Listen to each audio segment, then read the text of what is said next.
Yo. Welcome everybody. Third Chamber Podcast. I believe this is episode 45. And for some of that number may either trigger you or may give you some flashbacks of a comeback of sorts. But you know what? Either way, here we are. We are back for our next episode of the Third Chamber Podcast. Mika, how you feeling? Feeling good. What's up, y'all? Nothing much. Chris, how you feeling? Refreshed. I mean, we're gonna go right into the what's the deal. So why you feel refreshed, brother? What's going on? I'm kidding. I really don't. Oh damn. Chilling. Okay, my bad. No, I'm chilling. It's just been a long week because we started basketball back up, and we had the late night practices this week, so we wasn't really getting home till like 8:45 ish, and then we team bonding yesterday morning, which was pretty fun. So we'll try and continue that throughout the season. Did I mention I'm coaching JV again? Nah. I didn't know that. Yeah. So I got my JV team together. I'm excited about this group. They are really working together in a good way. Okay. So you coaching varsity and JV? Mm-hmm. Okay. But I just assist on varsity and then. Okay, that's right. I'm the guy on JV and the head coach on JV. Watch out now, y'all. Oh, that's cool. Motherfucking Lenny Wilkins out this bitch. Let's go. What else? And then so we had team bonding.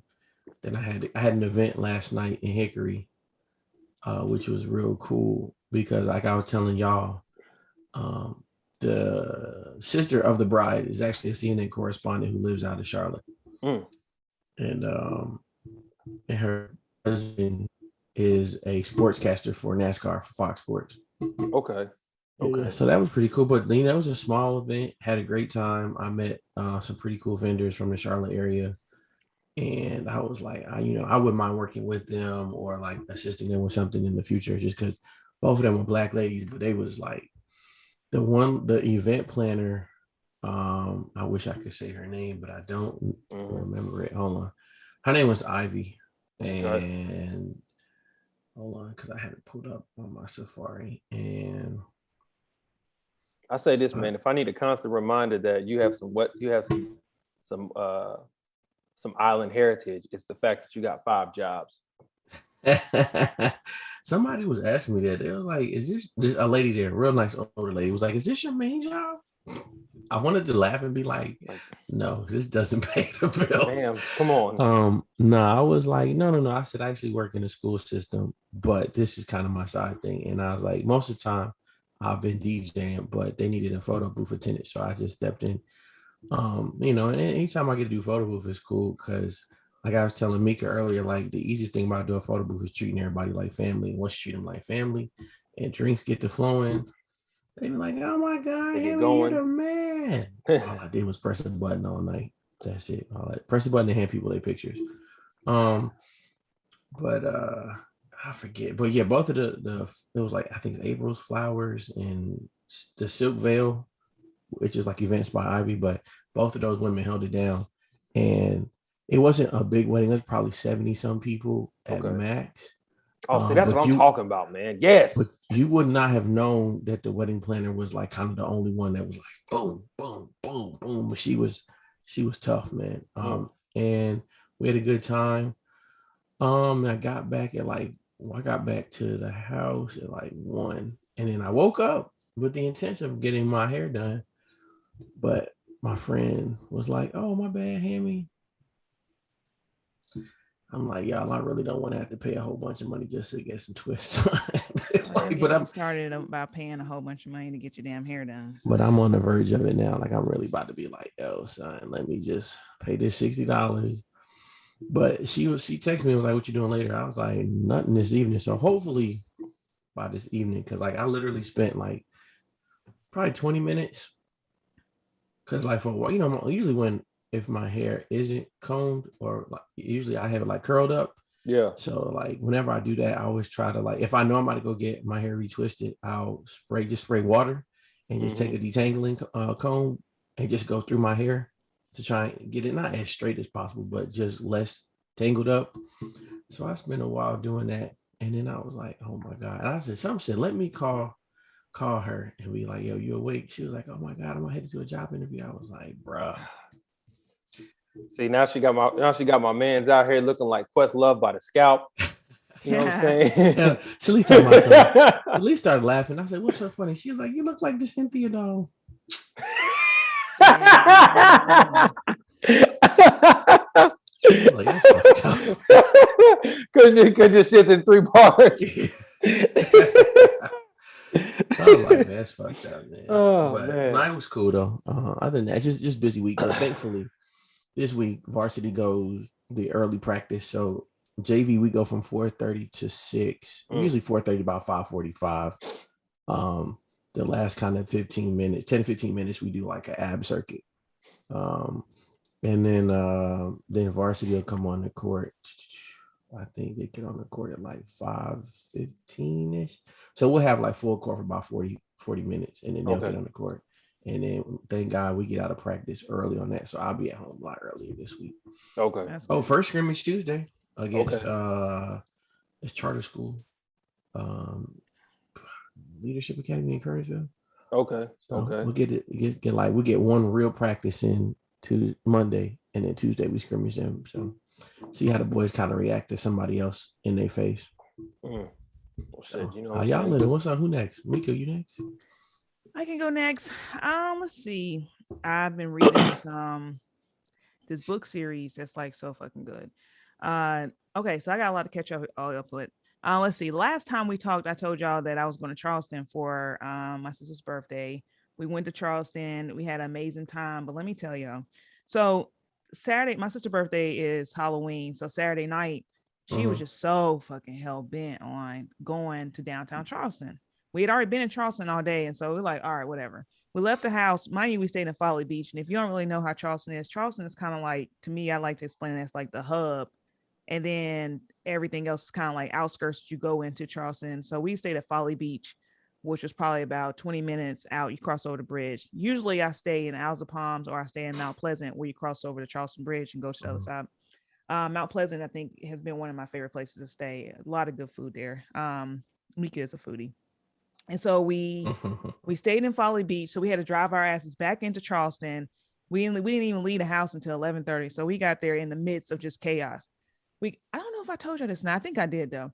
When we get over there, I didn't really drink like that because I drank the first night, and clearly a bitch is getting old. So I can only really drink one good time with you before I'm like, I can't do this 2 days in a row. I did do like, beer and stuff like that. That's more my speed. But the liquor was just, my sister literally is a beast with her tequila. Okay. So she literally is fucking pulling the Meg Thee Stallion and just fucking pouring the damn tequila down her damn throat. It was crazy. So I'm like, I'm not even gonna try to keep up with her for tequila yet. Oh my God. People be like, oh, tequila. I just when it kind of smell, it smells funny to me. If a smell is funny, I can't. That's my preference. But see, what I've learned about tequila, like you can't do cheap tequila. You have to spin on tequila. Like we had Reposado Casamigos, so we had like, is that really that brand? Like, is everybody drinking it? But it's good shit though. You can't go cheap. We also had this other one I need to share with you, Jamar. That shit was really good too. But I'm more Reposado. I don't do Blanco. If you want me asking, what's that's the white. There's I don't do right? I don't do the white. There's 3 of them. The white one's the Blanco. The Reposado is kind of like a tannish color. Yeah, in between. Yeah. And then Reposado is more, you kind of get it brownish. It's like a kind of aged. It's an aged tequila. Do they taste any different? Yeah, they do. They do. And a Añejo get you fucked up, but it's I don't like it. You can taste the barrel, especially if you get expensive ones. You can taste it. Last year for my sister's birthday, we got 1942, and that shit. Oh my God, I was laid the fuck out.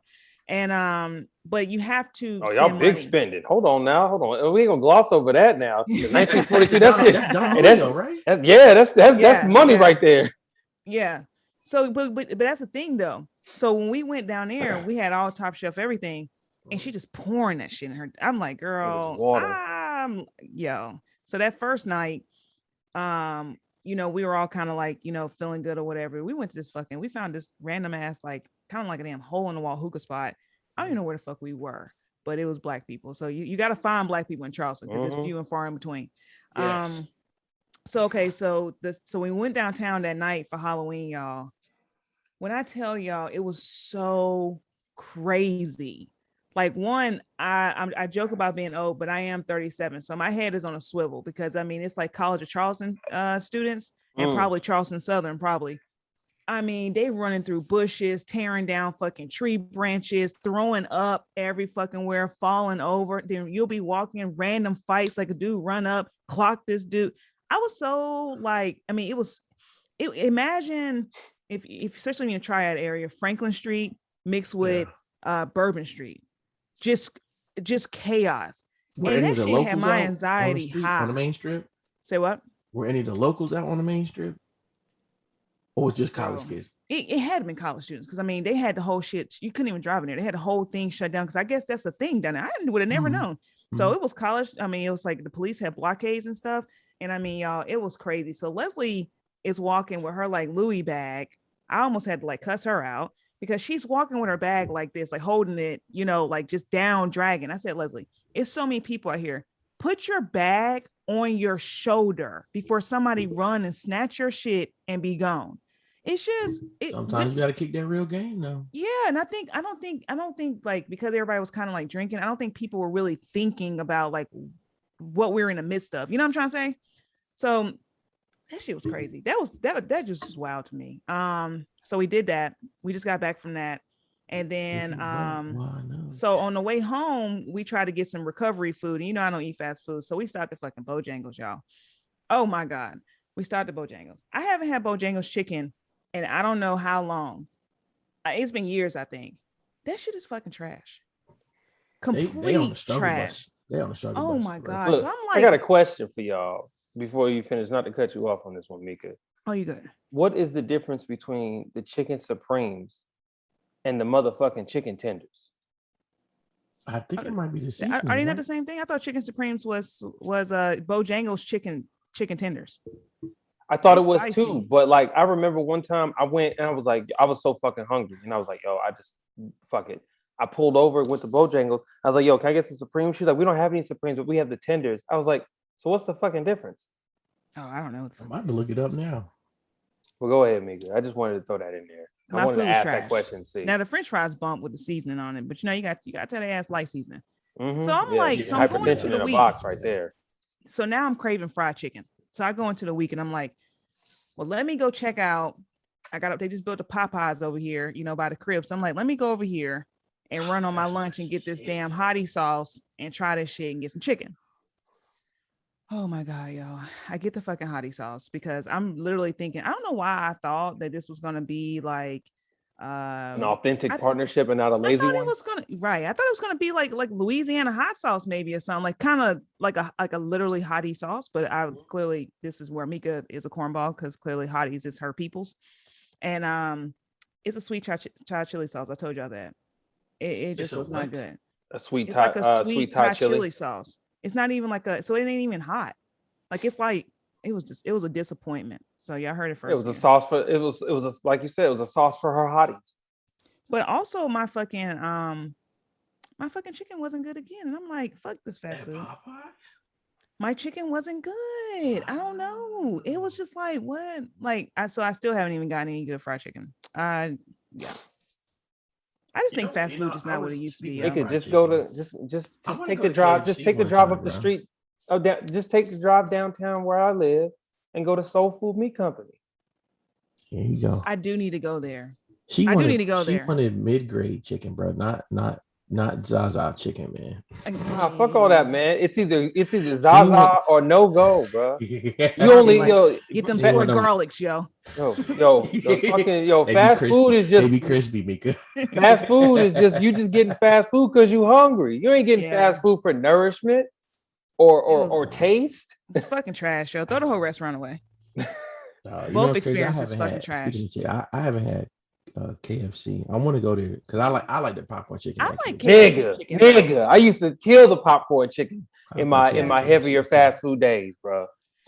Their chicken to me is the best chicken. Now Popeyes was beating them at first, but now I'm like wondering, should I roll over to KFC? I think it's a KFC near where I am. The shit that really had me with Popeyes is that they damn chicken tenders end up tasting like fish nuggets, and I'm like, nigga, am I Long John Silver's? Like, what the fuck is this? Oh, they was Because frying they them in the probably same put in the grease? damn shrimp grease. See, nah, I ain't rolling with that. Like, nah, nigga, I wanted chicken, not fucking fish nuggets.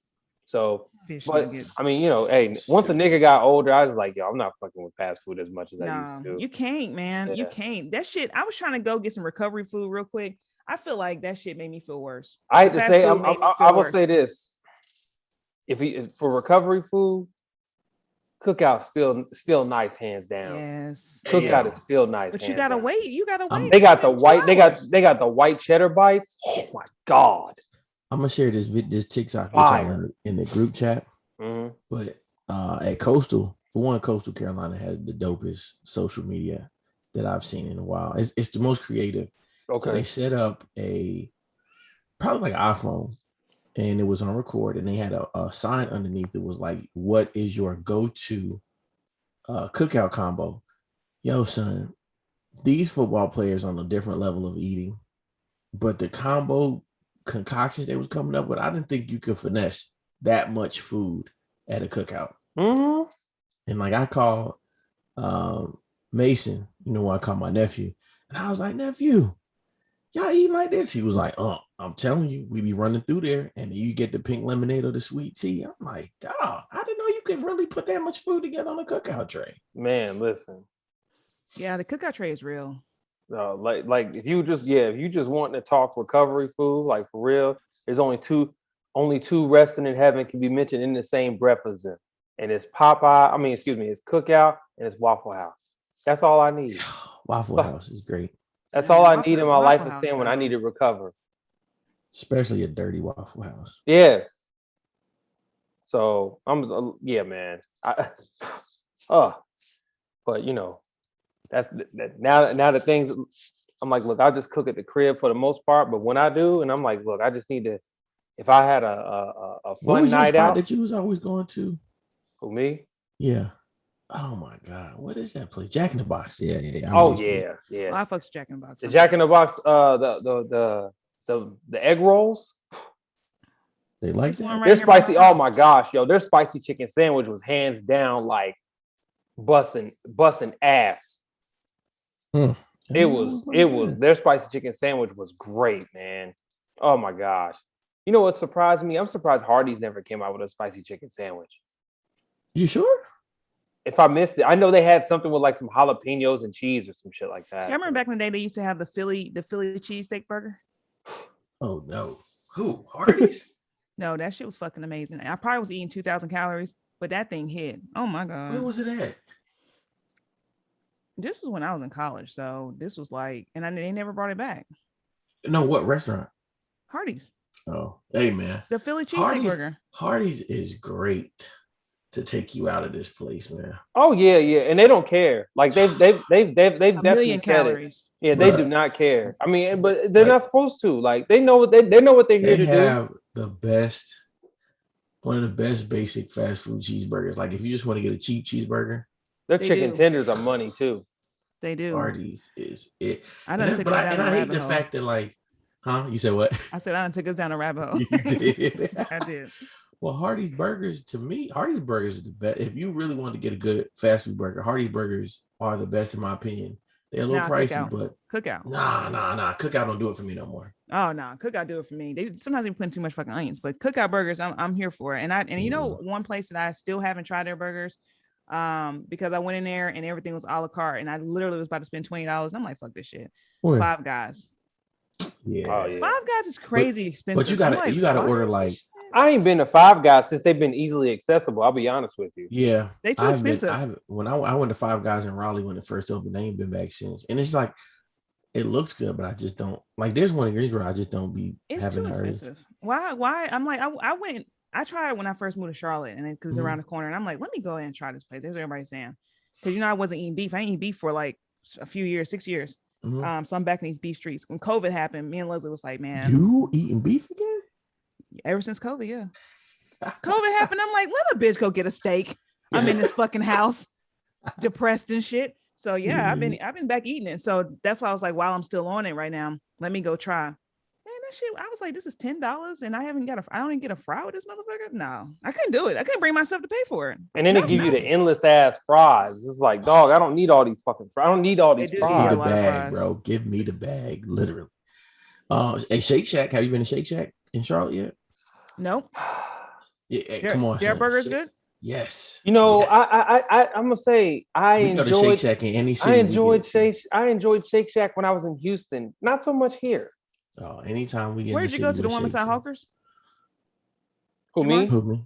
Yeah. I've been to that one, and I've been in one in South Park. Huh.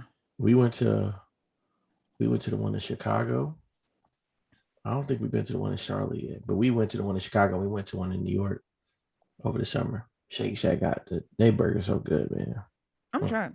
I'm gonna see what's going on, but the chicken sandwich is real good too, Mika. Regular Grilled and fried. Both the chicken sandwiches real good. No. That I will stand on. The chicken sandwich is money.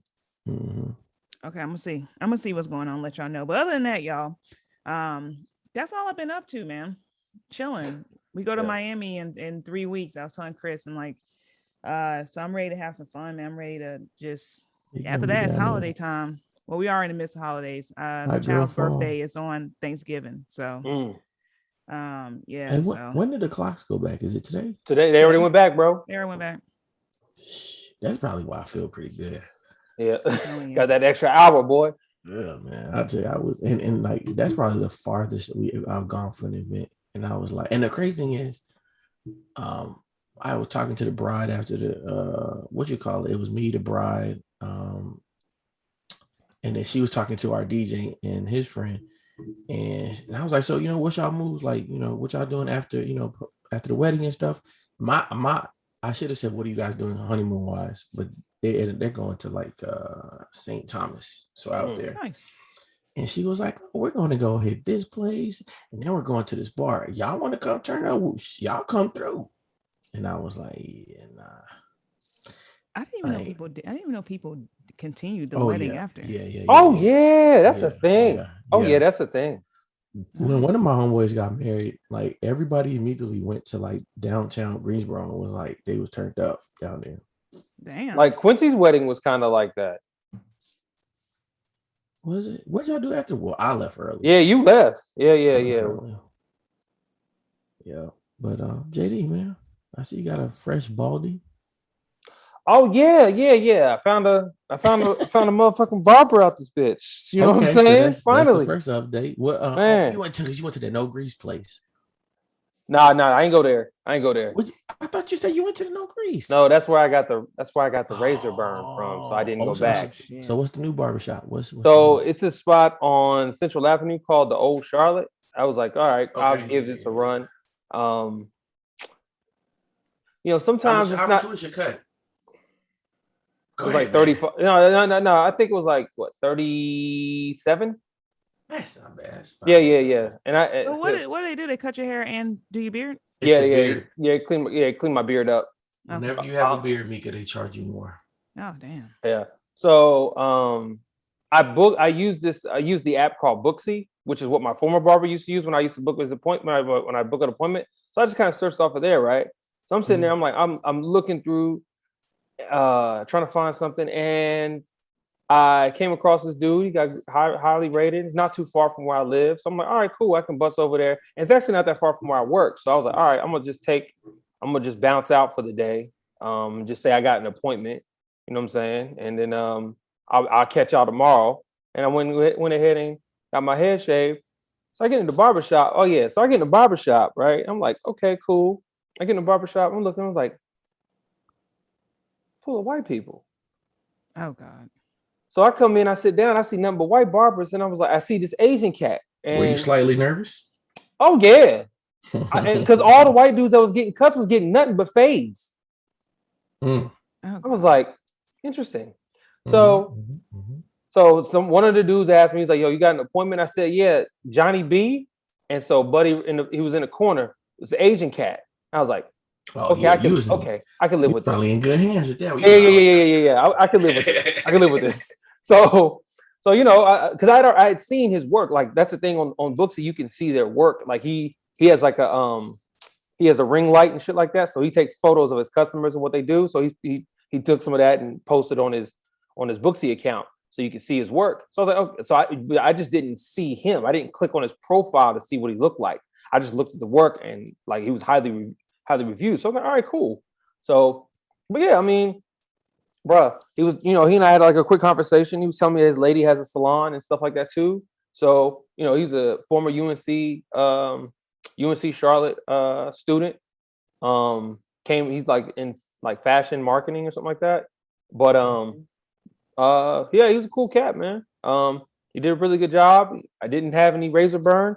I said, yo, I might fool with Johnny B again. There's one more barber I want to go to that's really close from where I stay at.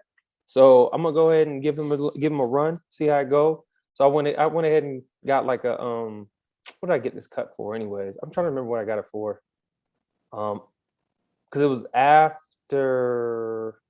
Oh yeah, that's right. Because Maya and I were doing we went on like a couples dinner date on Tuesday. Mm-hmm. So we went to Dean's Italian Steakhouse. Let me tell you something. Mm-hmm. We talking about food. That damn steak. I got this steak. I got the Wagyu steak. Wagyu. I don't know how they say it. Wagyu. Is it Wagyu? I thought the G was silent.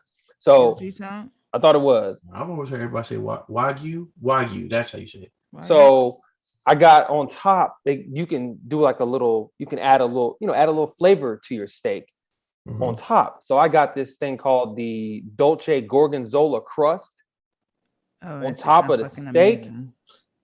Oh my God. Christ, man. You said Dan's high maintenance, boy. Italian steakhouse? Yeah, Dean's Italian Steakhouse. Let me tell you, the scene there, it just looked like it ain't nothing. Chris, let me tell you something. Mika, let me tell y'all something. The junior partner special outfit changed. Now, because it's the fall, winter months, it's like the shirt, it's the button-up shirt with the bubble vest. Oh, that's all I saw. That's all I saw. With the Dockers. Yeah, that's all I saw on that. That's all I saw in that place. It's just cats. Either they were wearing just button-up shirts with the open collar at the top, or they were wearing the button collar with the bubble vest unzipped. Hold up. Did you see any navy blue blazers with the khaki pants? No, I didn't see that.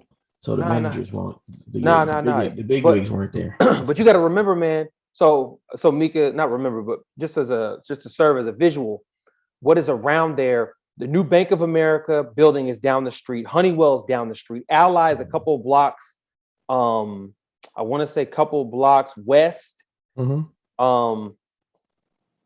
What else? I mean, so it's bankers down there. You know what I'm saying? Mm-hmm. And some of them are, some of those folks have gone back inside the office. So I'm seeing them. But back to the food. I'm definitely going here. This shit look fucking amazing. Oh my God. Mika, let me tell you. That shit is delicious. That shit was delicious. I mean, and I'll tell you this. I didn't spend as much as I thought I would. I told Maya that. I was like, I thought we were going to spend a little more, I'll be honest with you. Mm-hmm. So I was like, all right, cool. Like, I mean, I was banking on spending like 200, but we didn't even touch 130. Oh, but I'll say this though, I'm surprised. Maya don't eat meat. So that's right. Yeah. She was sides on sides. Oh yeah, you got it then. So, and the drinks, I had an Oaxacan old fashioned. Basically, it's an old fashioned with tequila. Money. I told Quincy about it. I was like, dog, you got to try this. You got to try going to this spot. Delicious. Because anytime you go somewhere good, you got to shoot it to me too. Okay. I be out here in these food streets. The macaroni and cheese was money too, Mika. Yeah, the macaroni and cheese was money. The Wagyu meatballs were money. That looked good. I'm looking at it. Even the damn bread. Oh my gosh, they had this yeast rolls with the butters in the middle. It's like a garlicky butter. Oh my gosh, that sounds great. It was amazing. Complimentary bread too. But yeah, what was it? Yeah, that was, man. You want to talk about like food highlights? That was a food highlight right there. So Dean's Italian Steakhouse, good spot, good spot. And like I said, cocktails are really good. The wine, my friend Siobhan, she liked the wine. She said the wine was really good. Her husband doesn't drink, but he liked his. He definitely enjoyed his food. He's the one that got the Wagyu meatballs. What was it? Maya got, like I said, she got some sides. So like she got like asparagus. Her asparagus was pretty good. She let me try a piece. There was this bread that I got. It's like they toasted it, like they grilled it, but it was still soft, and it had like a creamy like vanilla like cheese texture with an apricot spread. Yo, Jamar got money. Come on, what man. the fuck are we talking about? Now, hold on a second. I'm in here like, I'm in here trying to picture the fuck. Like, what is he eating? He got me with the apricot spread. Hold on a second. Like, it went from this to this to that. I'm like, apricot spread? I mean, that's honestly, when I saw it, I was like, you know what? I want to try it. I mean, I keep saying this is the product of not having food allergies. So I was like, well, I'm gonna try it. Like, that shit sound good though. I think I might go there for brunch this weekend. Yeah, Jamar got money. No, first off, this dinner was planned like months in advance. I mean, like a month in advance. Big pockets. A month in advance. You got a lot of us, Craig. Come on, man. I do this. So yeah, that was it. That was my food highlight for the week. You know, we did the Halloween thing too, Mika. When we were talking about that, we went to a Halloween game night on that Saturday. Mika, I have a question about Halloween. I'm gonna ask you. Yeah, I asked Jamar. Okay. Oh, you gonna ask Mika? Mika, when did Velma become the sexy one? Who? Velma. Scooby Doo. Which one is that? She's the one with the glasses, with the orange. With the orange sweater. When did she become sexy? Girl. Is she sexy now? Well, I mean, I don't think it's. I think she became the model for the sexy costume. Oh. Yeah. It's crazy. I mean, I've been telling y'all for years, reading is cool. You know what I'm saying? That's how you get people. People be asking me all the time, like, Mika, how do you get people? I start telling them niggas about books, and they be like, oh my God, next thing you know, you fucking get everything. I'm telling you. I see mine is music. Music's a good one too. And see, Jamar get girls because this is an R&B nigga over here. So he be like, let me throw on this shit. And next thing you know, they oh my God, he knows about oh my God, he listen to rap and shit. This nigga put on some Cleo Soul. Yeah, that's how Jamar get it. I mean, I get it. Yeah, so I'm here with you. Appreciate that. But yeah. So we did that. Do you wear costumes, Jamar? Do you ever get into that where you do costumes? I know, Chris, you do your family thing. We didn't really go hard this year. We just had like the Minnie Mouse thing going. I'm an all or nothing type of guy, like for Halloween. But over the years, I've kind of just reserved it for just people who want to do costumes. I did do a costume this year, just in pair with Maya. She was Velma, so that's why Chris asked that question. So I was Shaggy. Oh, okay. On TikTok, why you ain't send a picture? I'm trying to do something next year. Next year, I want to dress up. I don't think I've ever dressed up for Halloween. I did ask Maya. I mean, I did mention to Maya. I said next year we should go as Trinity and Neo. Oh, that's a good one. I can see that. That's a good one. Thank you. I wanted to be Salt and Pepper one year, and Leslie she'd be all tripping. I'm like, man, we could really do that shit. Who gonna be Salt? Who gonna be Pepper? I'll be Pepper. Okay. Les a little bit lighter than me. Oh yeah, it's true. So, yeah. but typically before then, I wasn't really doing. Like Maya asked me, she was like, what would you be doing for Halloween? I said I would just be chilling. Like, once the idea of Halloween was not like, it was like not scary for me because I grew up like not necessarily I'm not trying to say this as a pejorative, but just simply saying like, oh, like I look at it differently. Like I'm like, oh, this is reserved for the kids and for people who like to dress up, like, which is cool. It just wasn't me. Because like I said, I mean, there was one time I wanted to do one, but I was like, man, my execution is going to have to be on point. Like I wanted to be Master Chief from fucking Halo. You know what I'm saying? Hey, that's a good one. That's a good one. Okay, it's impressive. Like that's where I was going with it. But I was like, man, it's gonna take some time to get this costume constructed. I just don't want to buy one shit from the fucking Party City. Yeah. So then we went to so we went to a Halloween game night. Then afterward we went to this spot called ... It's a speakeasy, and it's actually like a speakeasy with some size. Oh. Yeah. The cocktails. Well, let me look this shit up. Money. You're dropping nuggets today. Okay. Trying. I've been, people have been telling me about ... And I just never went over there because one, like you kind of can't, it's kind of hidden. Like you have to, like even in the GPS, it'll take you to the Park Road Shopping Center, but it'll take you to the front, and it's around back next to Amelie's, which is where it's completely around back off Park Road. Okay, I remember Amelie's. Okay. Yeah. So Amelie's has a location over off in the Park Road Shopping Center, Chris. Okay. Because I know the one you're thinking about is the one in Noda. But this look nice too. It's a nice one, and like I said, the cocktails, and they do custom cocktails too. It's that one and Idlewild. Both of those, money. Those, I told Maya, I said, yo, ... might be my new spot to go chill at if I want to go get a cocktail. This looks really good, and they have little charcuterie boards and stuff. I'm here for that. Yeah. Why is that the new wave? It's always been the wave. It's been the wave. It's just like once you figure out how to make one, you good money. Like when Maya and myself, Quincy and Felicia went to the wine joint, the wine festival back in I want to say May. Yeah, May. Shit, Maya and I had like a charcuterie type board. You know what I'm saying? Like we kind of bought some things to put stuff together. We make them when we really want to sit down with it, because you kind of can nibble. I was telling my sister in Charleston, we should have made one for the house because we're all sitting around drinking and shit just to have it and nibble. But I got a charcuterie board, like a whole kit. It's nice as fuck. I got that for my birthday. Oh yeah, see. Yeah, and so right now with my like elevating your fancy Negro status, you know what I'm saying? You got to.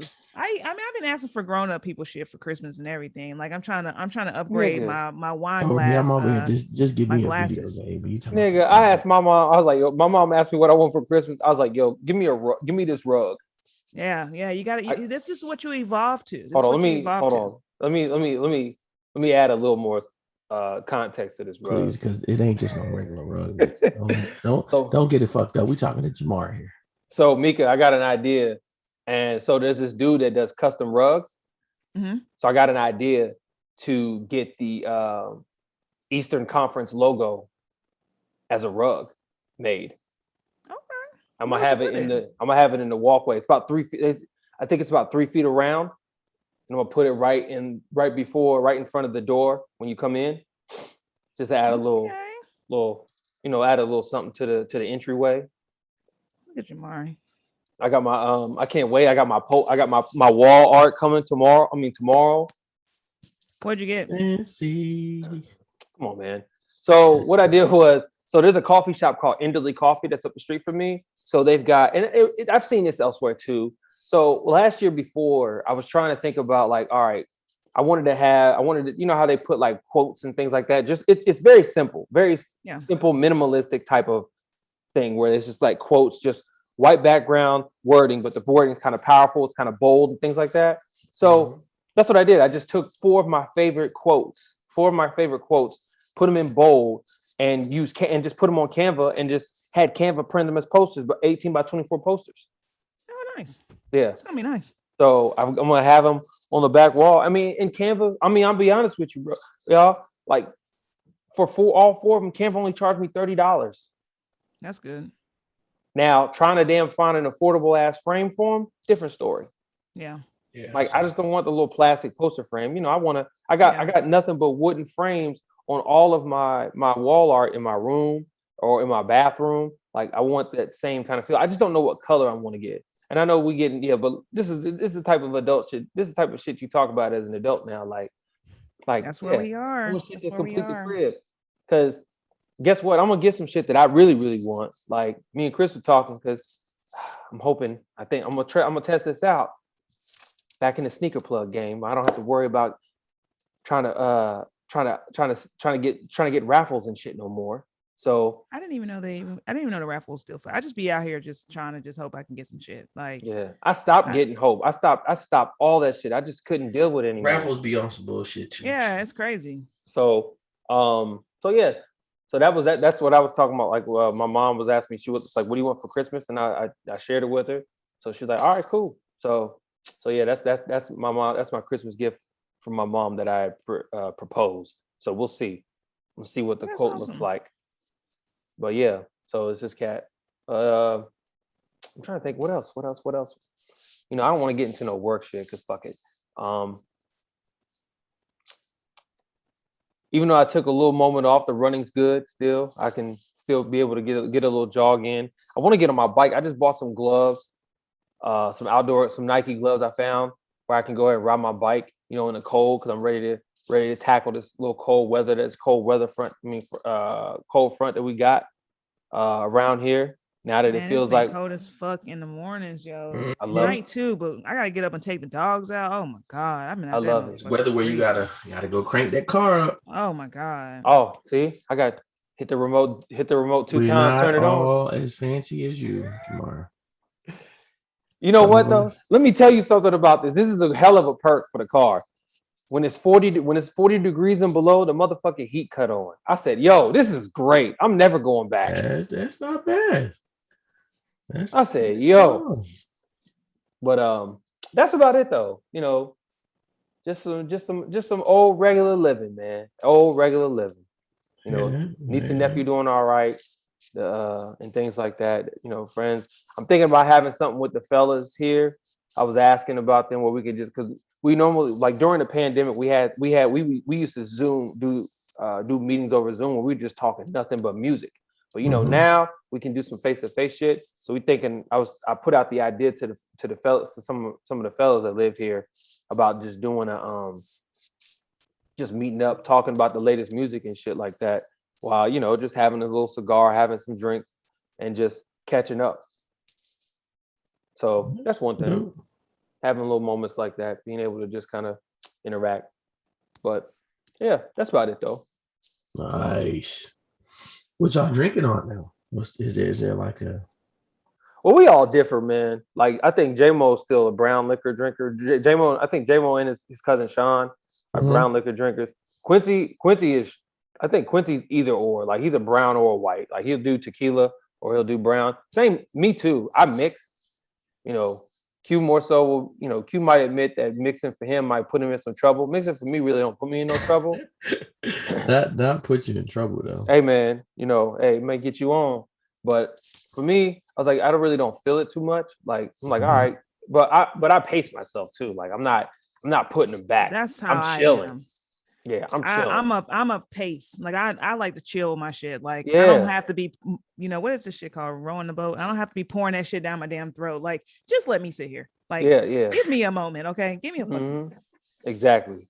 So, um, but yeah, that's pretty much it though, as far as what we be drinking on. So, but man, we did a nice little what's the deal with. Let's go ahead and hop into some of these topics. I know we've been talking for a little bit. I know Mika mentioned about the hottie sauce and her distaste for the hottie sauce. Oh my But god, we're fucking gonna get trash. into we're gonna get into the music element of this now. Mhm. Somebody that we've all grown up listening to, was inducted into the Rock and Roll Hall of Fame last week. Um, and some key things happened in that space. Hola, Yep, Ovito. yep. I hate to say that, man, but for me, that's the only downfall of that album. But it's not a bad one. It just changes. The sound changes. Question, Yeah. and this is kind of a redundant question, but why is it that rappers get inducted into the Rock and Roll Hall of Fame? Like, has no one decided to put like a hip hop Hall of Fame together?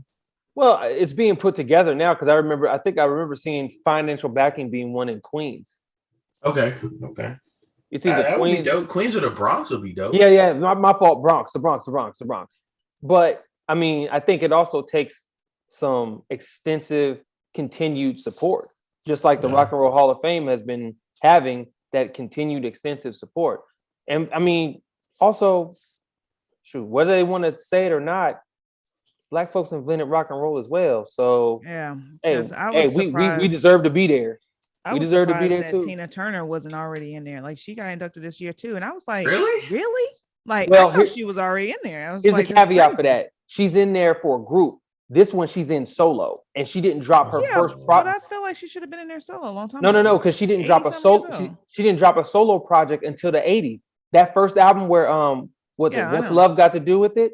Yeah, Or whatever that was. yeah. That was her first solo project, and there's a time frame. That's why JayZ got in their first ballot because Oh, okay. it's a You got to have minimum. a certain amount of time. Yeah, 25 years since your first project, minimum. Wow. Yeah, but she about 80 something years old now. Yeah, but her It was first like project, 40, I think. So right? When she went solo, but I mean, some folks didn't feel that she was first ballot. I don't see how not though. That's just crazy to me. Like I mean, I hear you, but Yeah, that's I and was that's the really academy, you know. yeah, it's bullshit. But I was happy for Jay though, and I'm gonna say this: like I've been talking a lot about rap shit all fucking weekend because we're gonna get into some Kanye stuff too. And but what I like about Jay is, which I love to see from men in general. Like I love that we literally have seen Jay evolve into a man. Like he literally speaks on going to therapy and working through his childhood trauma and like really trying to like figure his shit out. And you can just really see it you can just see him straight just be fucking happy. Like in Yeah, that induction, he genuinely, you could just tell like it wasn't on like no ego shit. It wasn't on you just saw a humble nigga up there. Like that's literally what I saw. Like I thought his speech was great. I thought the whole thing was great. I was really happy and excited. But I also love Jay. But I just see the involvement of him. yeah. I And got a question. yeah, what's up? It's not random. It's JayZ related.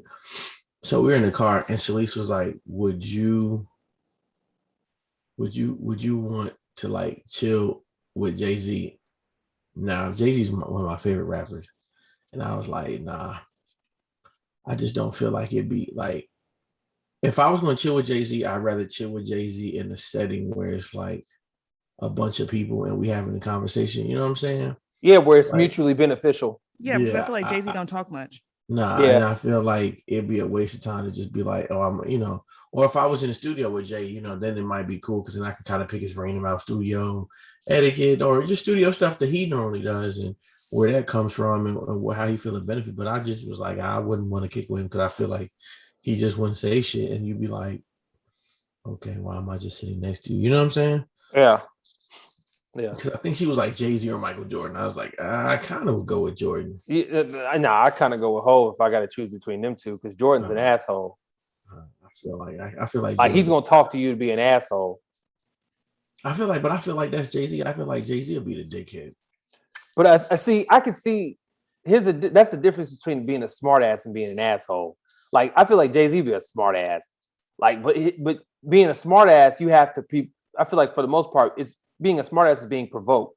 Being an asshole is just ingrained because Jordan is just known to be an asshole. Yeah. Like I was listening to this story about Jordan where like this dude was walking through the tunnel, and he was affiliated with one of the basketball players. He was getting ready to just ask where he was like he's going to ask where the bathroom is. This nigga Jordan said, "Don't even think about it." In terms of like asking me for an autograph, he was like, "Nigga, I was just going to ask where the bathroom was. Like I'm not trying to fucking talk to you or get an autograph for you or a picture." But that's just one of many stories I've heard why about. do people be like that? Like I don't understand that. Like I know some people that's just the way they are, but like I don't ever want to get to a level in life that I don't have no fucking just humility and shit. Like just treat people poorly. Like I would never just treat people poorly. I don't get why people act like that. I really don't. I don't fucking get it. Like I think Jordan just kind of treats people. I'll be right back, y'all. Yeah, I think Jordan treats people with he treats people fairly in the sense when it's beneficial to him. But if it's not beneficial to him, like nigga, get the fuck on. Like that's what it just seems like on my end from some stories or personal encounters. Not me personally, but some folks that I know that's what they say. But so let's see. Let's get into the JayZ thing. So during the speech, which I thought was pure class. He and I'm not reading this verbatim, but he basically was like, I couldn't accept this award without without thanking, you know what I'm saying, Dame, in essence. So I kind of have the transcript of what Dame said in response to what Jay said. And let's see. I wanted you to share your thoughts on what you think. Mm-hmm. So Dame said, in regards to him being acknowledged during the speech, he said, "It was beautiful. I'm glad he said it for the culture. We need to squash everything. So hopefully, if that was an extended olive branch, I'll spin one back. I have no beef with him. If he has no beef with me, let's get the lawyers out of it then. Let's talk like men, but I definitely appreciate it." So I know I asked in the group chat because I wasn't all the way sure, like, to even begin with this, like what happened with their, like what started their beef. Mm-hmm. So there's a number of things that I, from my recollection, can kind of call back when I was kind of like, especially in the midst of things. Like one thing that sticks out of my head was like when Dame had appointed Cameron like an executive role while Jay was on vacation, and that didn't sit right with him. And then Jay and Cam having some back and forth and in between, where it was like allegedly that Jay sent somebody to shoot up Cam in DC when he got shot at. Mm. But I don't know how much of that is true either. But as far as the acknowledgement, I'm unsure if it was an olive branch. Like, I think, but it would be irresponsible for Jay to not acknowledge him because, like you said, we've all seen him grow, and most of that growth during that time he's been with Dame. I mean, to my understanding, I remember reading about this. Jay is the godfather to Dame's son, and I don't know if that still stands. But at that time, I mean, they built a friendship that formed into a partnership. So you can't omit that. You can't omit that presence. We all knew that. And at that time, Dame was the visionary and JayZ was the artist. So bringing back to your point, your question is just wondering there's probably so many different nuggets of where the friendship and partnership just began to weaken. I wouldn't be surprised if it's one of them things where like the friendship was changing to something where it wasn't benefiting JayZ, and I could almost see him trying to preserve something so that it wasn't ruined. You know what I'm saying? Mm-hmm. Because isn't that his kid's godfather? That's what I was just saying. Yeah, like Jay is the godfather to Dame's oldest son. Boogie. I mean, I think the nickname is Boogie. But yeah, like there's so many layered pieces related to this. But there's also, when you think about it too, Jay obviously wanted to mature and not just be known as an artist. And you've heard this conversation. I mean, he's, as you know, it may be considered Big Willie talk as it used to be in the past, or it may just be him being a businessman, which you've heard him speak toward in the past in terms of his ventures. But then he wanted to branch out and be less of an artist and more of a businessman. And which is what a lot of people, when you think about it in terms of music and in terms of sports, that's what they want to do. And I think for Jay, for him, it was like being the first successful. We got the opportunity to see somebody who was successful in rap and move into a business seat, which wasn't happening at that time, which wasn't happening a lot during that time frame. Like, you were either going to be sitting in there guiding the career of somebody, or you were going to be the person who was getting their career guided. And because of the partnership that he had in the label that he was up, that was representing him, he was afforded the opportunity to kind of sit in both seats. But you just couldn't omit that. It would be completely irresponsible, and there would be a lot of backlash, I think, from the people of the culture of why didn't you mention Dame? Why didn't you mention Dame?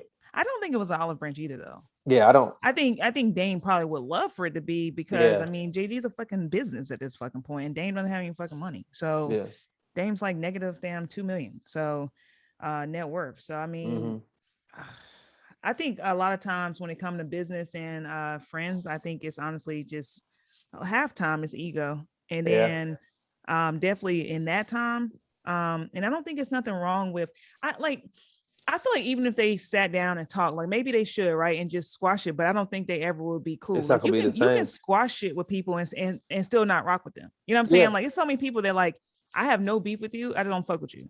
You Yeah, know, I like, mean, but I don't got no problem with you. I just don't fuck with you. You know, you're not my cup of tea or something like that. yeah, and Or I've like just moved Dame, on in a different space in life. Most times it's I'm in a different space in life than most people. yeah, So and Dame's been also very outward speaking about Jay in public, where Jay has not really. So that could kind of continue to soft and like to to punch at adding salt to the wound of like, yeah, I'm not really vibing with you just because of how you operated during our departure. I mean, with our departure, and I get it, but doesn't mean I have to be okay with it. Like, I don't know how much of that is true in terms of what he said like a couple of years ago about Jay trying to get at Aaliyah. Jay trying to get at Aaliyah while they were together. Really? That's That's what he what said. Yeah, that's what Dame yeah. says. So it's just like, yo, I don't know how much of that is true, and if it is, I don't know. But at the same time, it's just like, yo, nah, we don't have to have a discussion to have some respect for one another. Like, we can just say, hey, I respect for what you've done. That's about it. And it Keep could it at almost be that. like unsaid. Yeah, and just keep it at that. I'm not going to speak ill about your situation or where you're at or things like that. But like even with that, but I do think that one thing that's mentioned that I tell you what I feel is a bit egregious in the Hall of Fame situation. Even though, so back to it, he was introduced by Dave Chappelle, who gave a glowing speech, and by Barack Obama, who gave, which is very interesting. Which was great. But how long it took LL to get in there? He got inducted that same day too. Yeah, Now that was bothering me. I'm like, the fuck, like. LL been doing this since '88. But you know what 87. I think though? I think sometimes because LL broke into acting and stuff, I think sometimes people forget. Like JayZ actually talked about how he talked about his most influential rappers, and LL Cool J was on his list for him. But I And think him and people LL forget. used to not like each other at Yeah, but I all. think people forget how LL was back in the JayZ day. and LL Cool J didn't like each other. Hell yeah, they used to not What like was the each deal other with at that? all. Well, I know part of the conversation. Well, not only that, but there was one time when it was like back in the day when him and LL battled, and Jay ended up kind of, from what the report is, that Jay ended up kind of becoming the victor. And then fast forward to when Jay was president at Def Jam, and he really didn't handle LL as LL felt that he should have been handled, because he was still in the act with Def Jam. But the thing is, the tables had turned at that point. Like, you weren't the marquee act that we first signed, like you are. I mean, like you were back then. So of course, but like you said, Mika, yeah, ego kind of touches into that. So LL felt like he was being disrespected and things like that, and that never set right with him on how he was handled. And LL never let that go. But I mean, didn't let that go at that time. But it looks like they too have pieced up their differences because to be able to have like respect. That sound like light skinned nigga beef, bro. You should be fucking evolving though. These niggas is old, like Yeah. But I feel like has brought a lot of these old guys together and kind of said, hey, let's just be a little bit more mature about it. Is when you see your homies leaving left and right. Yeah, that too. Yeah. You know what I'm saying? And it don't even be like senseless death. It just be natural causes taking you out. And they're like, man, come on, y'all. It ain't even that serious. And what do we still have a problem with each other for, That's the crazy part. LL is just a year younger than JayZ. Really? How old is JayZ now? 51. He was born in 69. LL was born in 68. Damn, I didn't know that. That's crazy, son. But speaking of JayZ, also, yes, Saturday was the 14th anniversary of American Gangster as well. I like that album, to be honest. It's his third best album for me. Third What's your best. what is your second and first? It is The Blueprint is first, and Reasonable Doubt is second. Hmm.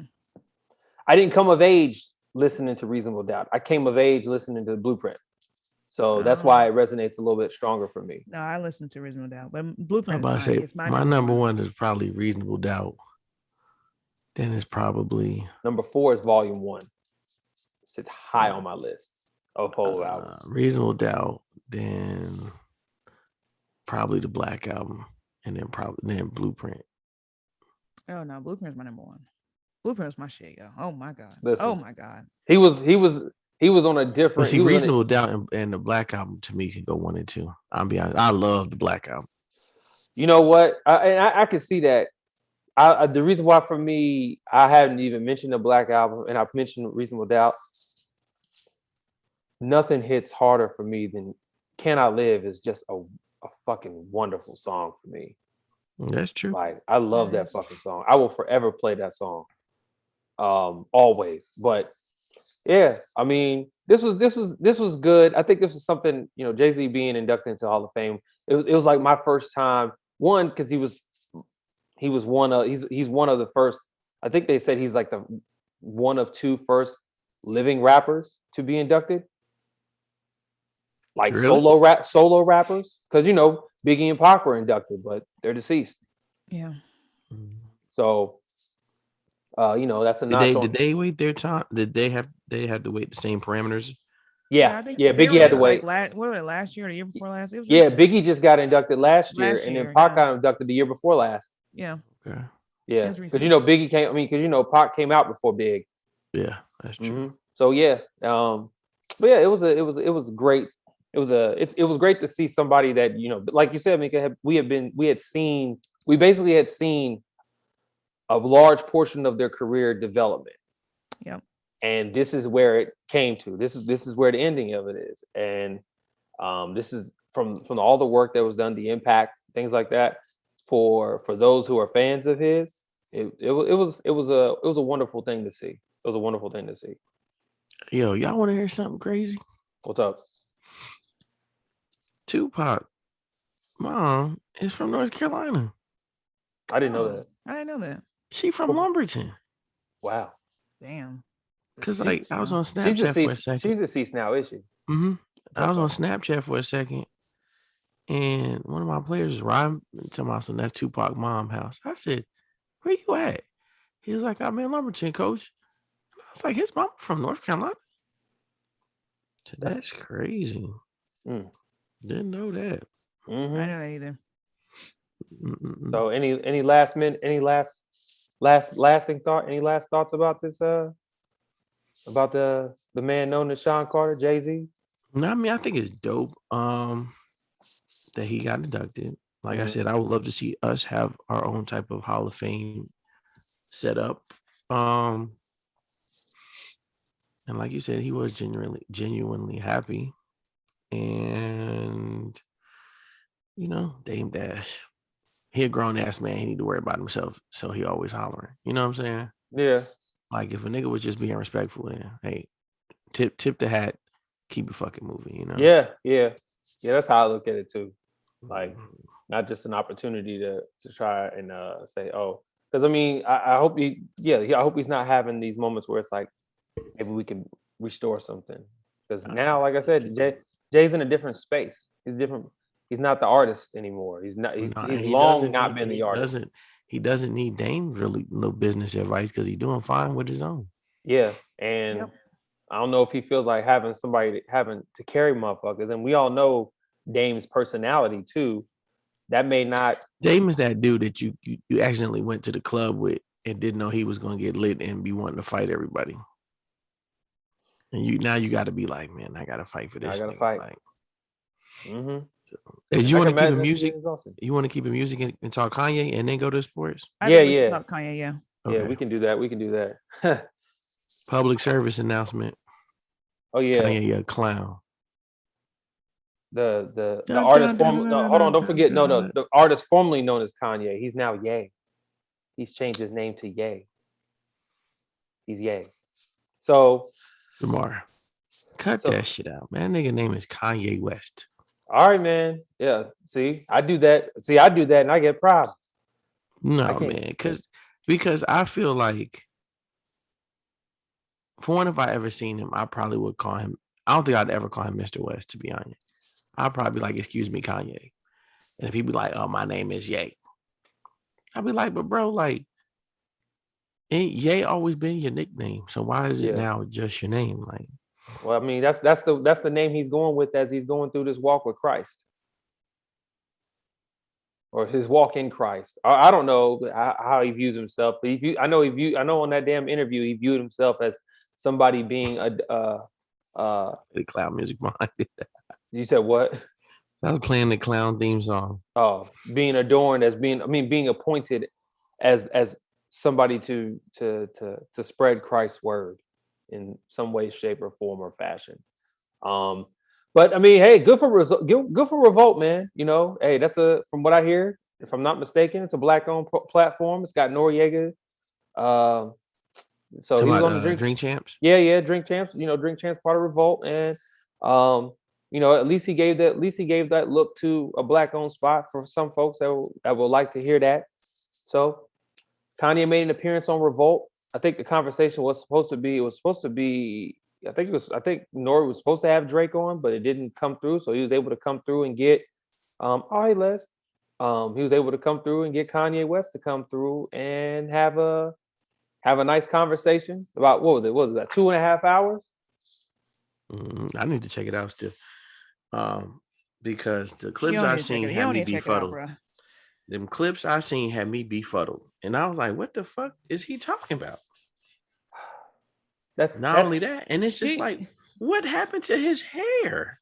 I think Kanye does everything with fucking attention at this point. That's what makes him, to me, just fucking it makes the whole shit just lame to me. Like, I think he does stuff for controversy. He does stuff for sound bites.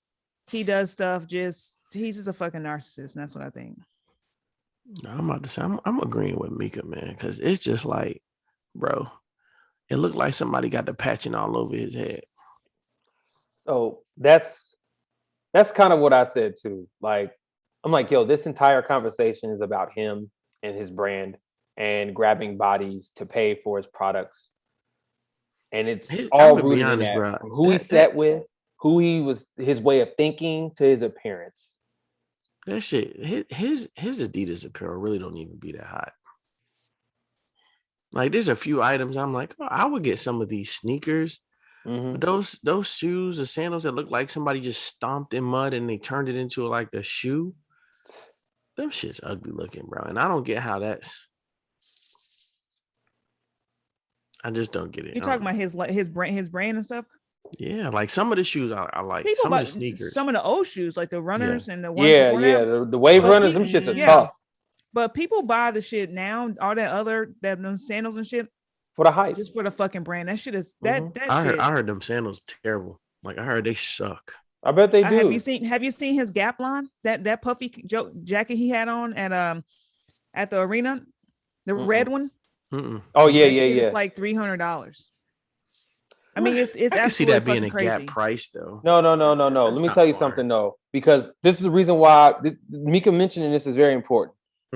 He sat there and talked about him and his partnership with the fucking Gap, so he can have it can make clothes accessible to the common person.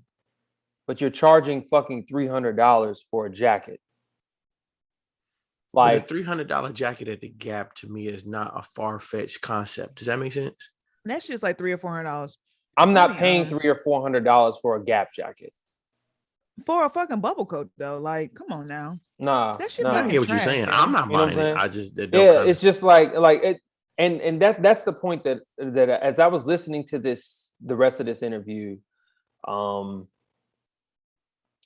you know, in terms of, like, he talks about his partnership with the Gap versus in partnership. I mean, in the same breath as when talking about Virgil having his partnership with Louis Vuitton. And if you all remember, he had a small partnership with Louis Vuitton where he was doing some shoes. And and I remember those shoes were highly requested and sought after and things like that. We just didn't have the channels that we have today to access them. literally you could just you really was just hoping you could hit for a lick on eBay or in some message boards. But he mentioned this conversation. He mentioned the partnership with Virgil and how Virgil's partnership kind of expanded a little bit more than that. And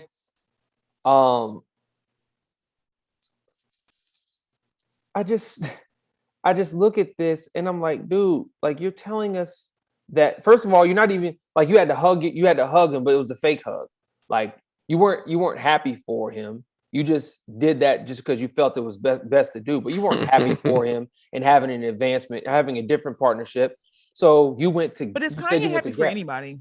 I think he's a hating ass nigga. I don't think he's happy for nobody. I'm sorry. I think that was always Kanye. You think that's no. Here's the thing, because there were people he mentioned or he gave flowers to, but my thing is it's rooted in the fact that he gave flowers to them because he know, guess what? Like he gave Beanie Siegel a little props about him coming up with the name Yeezy in the first place. He said, I owe Beanie Siegel a check. And I'm like, well, also Beanie Siegel will shoot you. So of course, like you're going to say you're not going to sit there and you're not going to sit there and go against, proposed killers. Mm-hmm. Like there are certain people that will chop you that can chop your ass down. But the people that like for instance, I had a question related to this. He was talking about, what did I put my point at? He was talking about how everything that his efforts are rooted in bringing others along. I was like, but look how he chops people down if they go against him, if they deviate from him, like the John Legends, the Talib Kweli's. I'm not even a fan of Talib like that, but I think that was bullshit. Like he sat there and gave Talib that whole spiel about read yourself to death. But I'm like, nigga, you're not well read and you're not making fucking sense. Like you sound like a fucking idiot. Like when you told me that he dropped them jokers off the strength that they was like, nah, man, you tripping and we gonna do us. Yeah. Like he thinks Common is being paid by the Democrats to go against him. And I'm like, my nigga, here's my question. If you're going to present, I was listening to a Joe Budden podcast about this, and they were like, oh, he's like, most people are going to go about talking about the points about the Big Sean's and all that shit, but he's talking beyond that. And I'm like, dog, like you're talking. I'm like, this nigga's supposed to have all the access and all the money, but he still brought no fucking facts. He brought the same talking points that you see on fucking YouTube. Like, I don't want to hear that shit. Bring me my fucking facts, rich nigga. My respect for Kanye was completely gone when that nigga was in that damn Oval Office. Sucking Trump's dick. Like, I was just like, what the fuck is going on here? Yeah, like, that shit was you can be a me. Republican, my nigga, but not in that space. I mean, but you over here grabbing a nigga arm and shit, trying to hug him and with the damn "Make America Great Again." That was absolutely crazy to me. I don't know. Like, I'm like, it's certain things hasn't he spoken out against Trump since then? No, he still rock with him. No, he still rock with him. He was like, yo, he even said it on the interview. He's like, nah, the MAGA hat's still at the crib. Yeah, he said that. Like, but yeah, and that's my point. I'm like, dog, you can be a Republican. Like Joe Budden said that too when I was listening to it. So there's some things that he was like, yo, if you're such a like Joe said this, and I wholeheartedly agree. If you're such a creative, align yourself with the party that you want to align yourself with in a creative way. Don't take the cheap and easy way out by aligning with this nigga for what? You know what this is rooted in, but him sitting there talking about him speaking, being a free thinker. I know what that means. Like being a free thinker for you is meaning you don't have to spend the time to look for facts to support your point. So you're just going to think what's off the top of your head and you think that that's fact. No, nigga. What is that? Is it the research paper done by Kanye? No, fuck out of here. Fuck out of here with this shit. You sound like a fucking idiot. I think he just want clickbait. Yeah. That whole thing, like even talking about Kim's mom, we still married, right? No, so now you up here, now you a toxic nigga. But so now you up here being toxic. I was like, I can't. And he was just so all over the place. Like he really is. And like, look, you're worth all this money, but you still don't spend time putting your points together. Like I don't understand that. Like, but the thing with Big Sean, like I had an argument last night with my brother-in-law, and he's like, Big Sean didn't have to air him out. How do we know behind the scenes that all the years he been good money, good music? How do we know that he went to asking him to make this right? Like, he owe him like millions of dollars. Like, I feel like at this point when Big Sean was leaving, he owed Hit Boy millions of dollars too. That's what I'm saying. So, but if you got all this money, why does he owe everybody all this money? Because he ain't paying them. Yeah, he's not paying them. Like their contracts. First of all, their contracts are shit. Yeah. And secondly, they're not even paying him. He's not even paying them the contract. And that's my other part. Like he mentioned in the interview about him being in debt. I was like, but you have this business that you're valued, and you sent messages to people in their phones talking about you're worth more than them.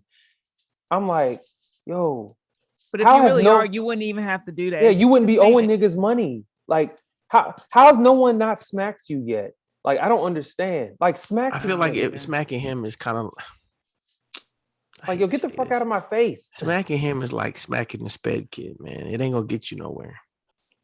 Fuck out of here, nigga. The nigga made the nigga allegedly is worth $9 billion. So ain't too much sped about him.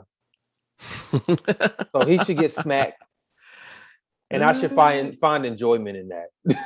You know what I mean? Like, oh, like nobody has time.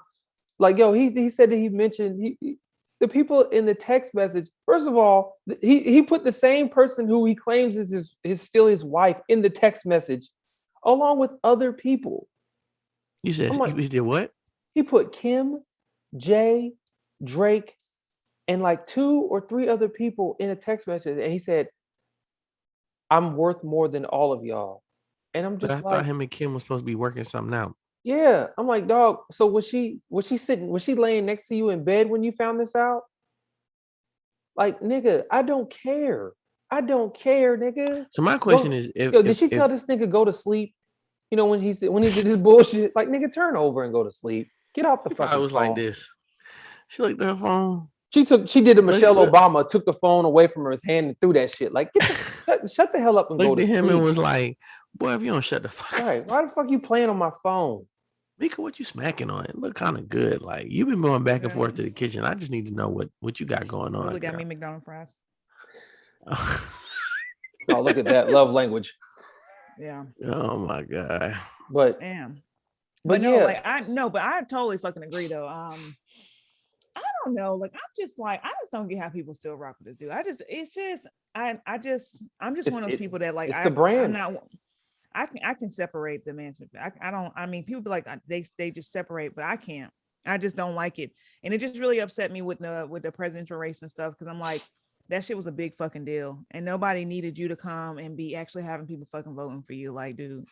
This is the reason why I think they should just have requirements, like real requirements for running for president. Crazy. Like, but you know, I'll be honest with you. I think one of the requirements for presidency is, for one, you should have some type of background in some type of politics, social justice, law.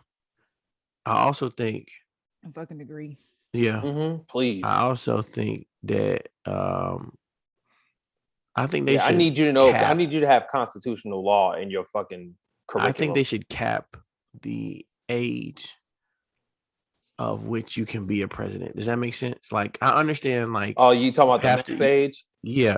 Like, I know you're eligible after 35 or 35 and on, but I think you should not be able to be president if you're past, like, I'm gonna say 60, 65. I think 65 should be the cutoff age at best, because I feel like when you get to a certain age, you become extremely out of touch.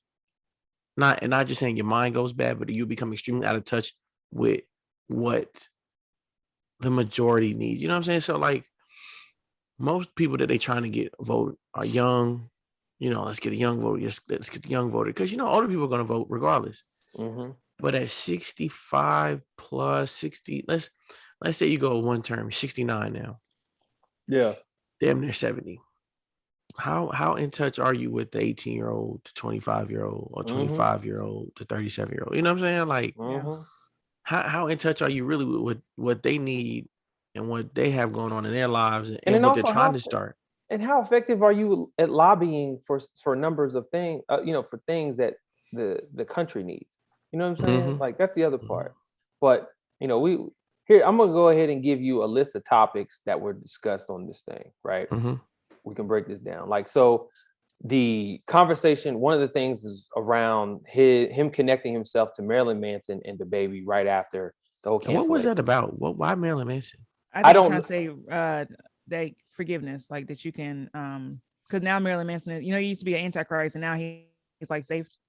Oh, I didn't know believes that. In God, so I think I thought he was trying to say that you can change. That's the bullshit I'm talking about, because he needs to get himself familiar with the testimony of Evan Rachel Wood and how Marilyn Manson treated her while they were together, and how she's been trying to get him on trial for this shit. Yeah, because a lot of that shit is damning.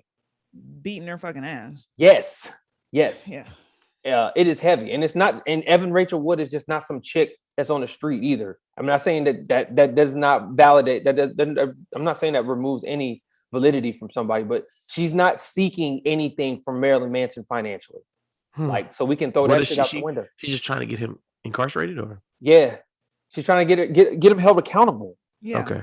Okay. Yeah, and and that shit is terrible. So for him to sit there and talk about that, and then also even connecting with the baby, and this is kind of my comment, it more so related to Dave Chappelle and what he said. Like, I'm like, yo, the baby's comments, we all know, were rooted in homophobia.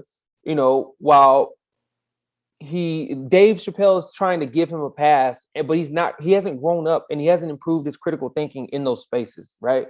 Like, he's 29 years old, about to be 30, and we're like, people are calling him a kid. And I'm like, nah, my nigga, he's a fucking adult. He's a fucking adult. I said, look, you can advocate for Black people and trans people and gay people while holding those in those spaces who seem untrustworthy, and hold them accountable. But my thing is, if there are individuals in those spaces who are untrustworthy and not worth dealing with, and they're as Dave has put it, masking themselves, putting themselves in trans or gay homophobia spaces to protect themselves, and are not being true to themselves, and they're still pretty much going against Black folks, call them out. Call them by name. I don't want to hear this shit. Don't be vague about the shit. So, and then, the conversation where, he was mentioning about abortions being population control. And I'm like, nigga, you got all this money, you got all this access, you still giving me talking points. Like, you're not giving me the evidence. And then him calling Just Blaze a copycat when Jay cleaned that shit up and said, like, yo, that's unfair, because the whole point of this was the blueprint was supposed to be around soul samples. So that's what the assignment was. Just Blaze just followed the assignment. And there was like literally a room where Just was in one room, Kanye was in another room, and they were just making beats in the same space while producing this. I mean, because it took I think from the report is the blueprint took like 2 weeks to make. So did it really? Yeah. Oh, I didn't know that. Mm-hmm. So it's just like, yo, like, don't do that, Kanye. And plus, Just Blaze, whatever zone Kanye wants to be in, Just Blaze is gonna smack the shit out of him in a beat battle. I don't think people realize, like, when he said it, I'm like, Just Blaze was the shit. You know what I'm saying? So I'm like, I don't even know what the fuck Kanye was talking about. I just think Kanye a fucking clown. Yeah, I just do. And a lot of you can simply see how a lot of his business ventures and the way that things have completely watered down his music. Production wise, I don't think he's gotten a slip, because I think his ear is still there. Yeah. But when it comes to the lyrics, it falls off. Like, look how easy he's so focused on Drake talking about DMing chicks that are associated with his lady, or moving down the street from his lady's house. Look how easy it is for him to knock you off your pivot, nigga. Like, I don't give a fuck about that nigga, man. Why do you care? Both of y'all, and he even said it, which is true. He's like, we're not gonna fight or anything like that. Like, we're not gonna do anything. We're not gonna do headshots or any shit like that, because we both got too much to lose at this. It's too much to lose. Man, put them niggas in a celebrity ring and let them box it out. Nah, they gonna need their fair share of them ticket price monies, and companies ain't trying to do that. Did y'all see? This is off subject. Did y'all see Deron Williams is gonna be on the next Jake Paul fight? Like, I think he's gonna be fighting before him. You know what that is? The basketball player. The basketball player, yeah. Like, why, God? That tripped me out when I saw that. My nigga, there's some things you could do if you need a payday, bro. Let it go. Man. Let it go, Deron. Let it go. Yeah. That shit is stupid, bro. Crazy. And then who is Logan Paul fighting? Is he fighting like a legit boxer though, right? I don't know. I don't know, man. I Whoever he don't got, man. He And one they're, of but the it's crazy that Fury. they're It's actually the making Fury. money He's a off Fury this brother, shit. right? Oh Fury, yeah, yeah. the big Yeah, yeah, Fury, yeah. his younger brother. Yeah, he He's is. fighting. Hey man, I'm serious, man, because he hasn't. I don't think he's really fought a legit boxer that's in a bracket, an age range where they could like really go toe to toe. Because he fought Mayweather, but Mayweather, you're not gonna hit Floyd. And No. Mayweather's 140 pounds. Like that's not Yeah, even so the that same shit don't weight count. class. No. And then he fought the MMA dude, but them guys don't be boxing. They just go bananas on you. Yeah. They made a lot of money on that one too. I can't believe it. And then so I'm like, finally, man. But my thing is, does he not want to be? Is he not a boxer? Like, what is he? Is he just does exhibition fights? Like, what? I don't get it. He ain't trying Yeah, to he be no getting fucking hot. He boxer. getting hot. Yeah, these are high paid exhibition fights. Yeah. I mean, but they get millions of dollars though. It's crazy. I do Mhm. that shit too. Yeah, I mean, if that's the way you getting the money, hey. But do you know it. what I thought was gonna be like a new wave? I don't know what happened. You remember when Tyson fought Roy Jones, like, and they were saying that they was gonna try to bring that back? I thought that was gonna be a thing, but I don't know if it's gonna be a thing or not. Them old niggas ain't trying. They ain't not too many old niggas is wired like Roy Jones Jr. and Mike Tyson. Well, honestly, I think that even with that fight, Mike Tyson could have knocked him the fuck out. But yeah, and that was the other thing He too. was Like, he was treating it like an exhibition because I think he wasn't even trying to fuck that man up like that. Mike Tyson Yeah. could easily knock him out. yeah, and you can see because like Roy Jones is, and we're going on a tangent. Like Roy Jones's ability was rooted in speed, like foot speed and hand speed. Yeah. So when that lower half of that body is a little slower, like you just gonna have to brawl that shit out, and that's not what Roy Jones was able. Roy Jones wasn't able to. Roy do that. ass was tired anyway. But Hell yeah, That nigga but was he running, boy. But he was, I mean, shit. He's 51 years old. He should be tired. Yeah. He was running. You know what I'm saying? But yeah, back to this very spastic, very, as always, Side uncontrolled Kanye West thing. Hold on. Go So ahead. have y'all listened to his whole album? Who, the Donda Kanye. album? Yeah. Yeah. No, I ain't fuck with Donda. Is I it did. like how would you rate it on a scale like 1 to 5? My fault. How many mics would you give it? Wow, throwback. Mm-hmm. 2.5, 3. Bad. I was talking to Bad on. Think He about was it. like, You ain't heard shit about Donda? no. And that's the worst part. Ever since it came out, you have not heard shit about Donda. It's the production and the features that really do it justice.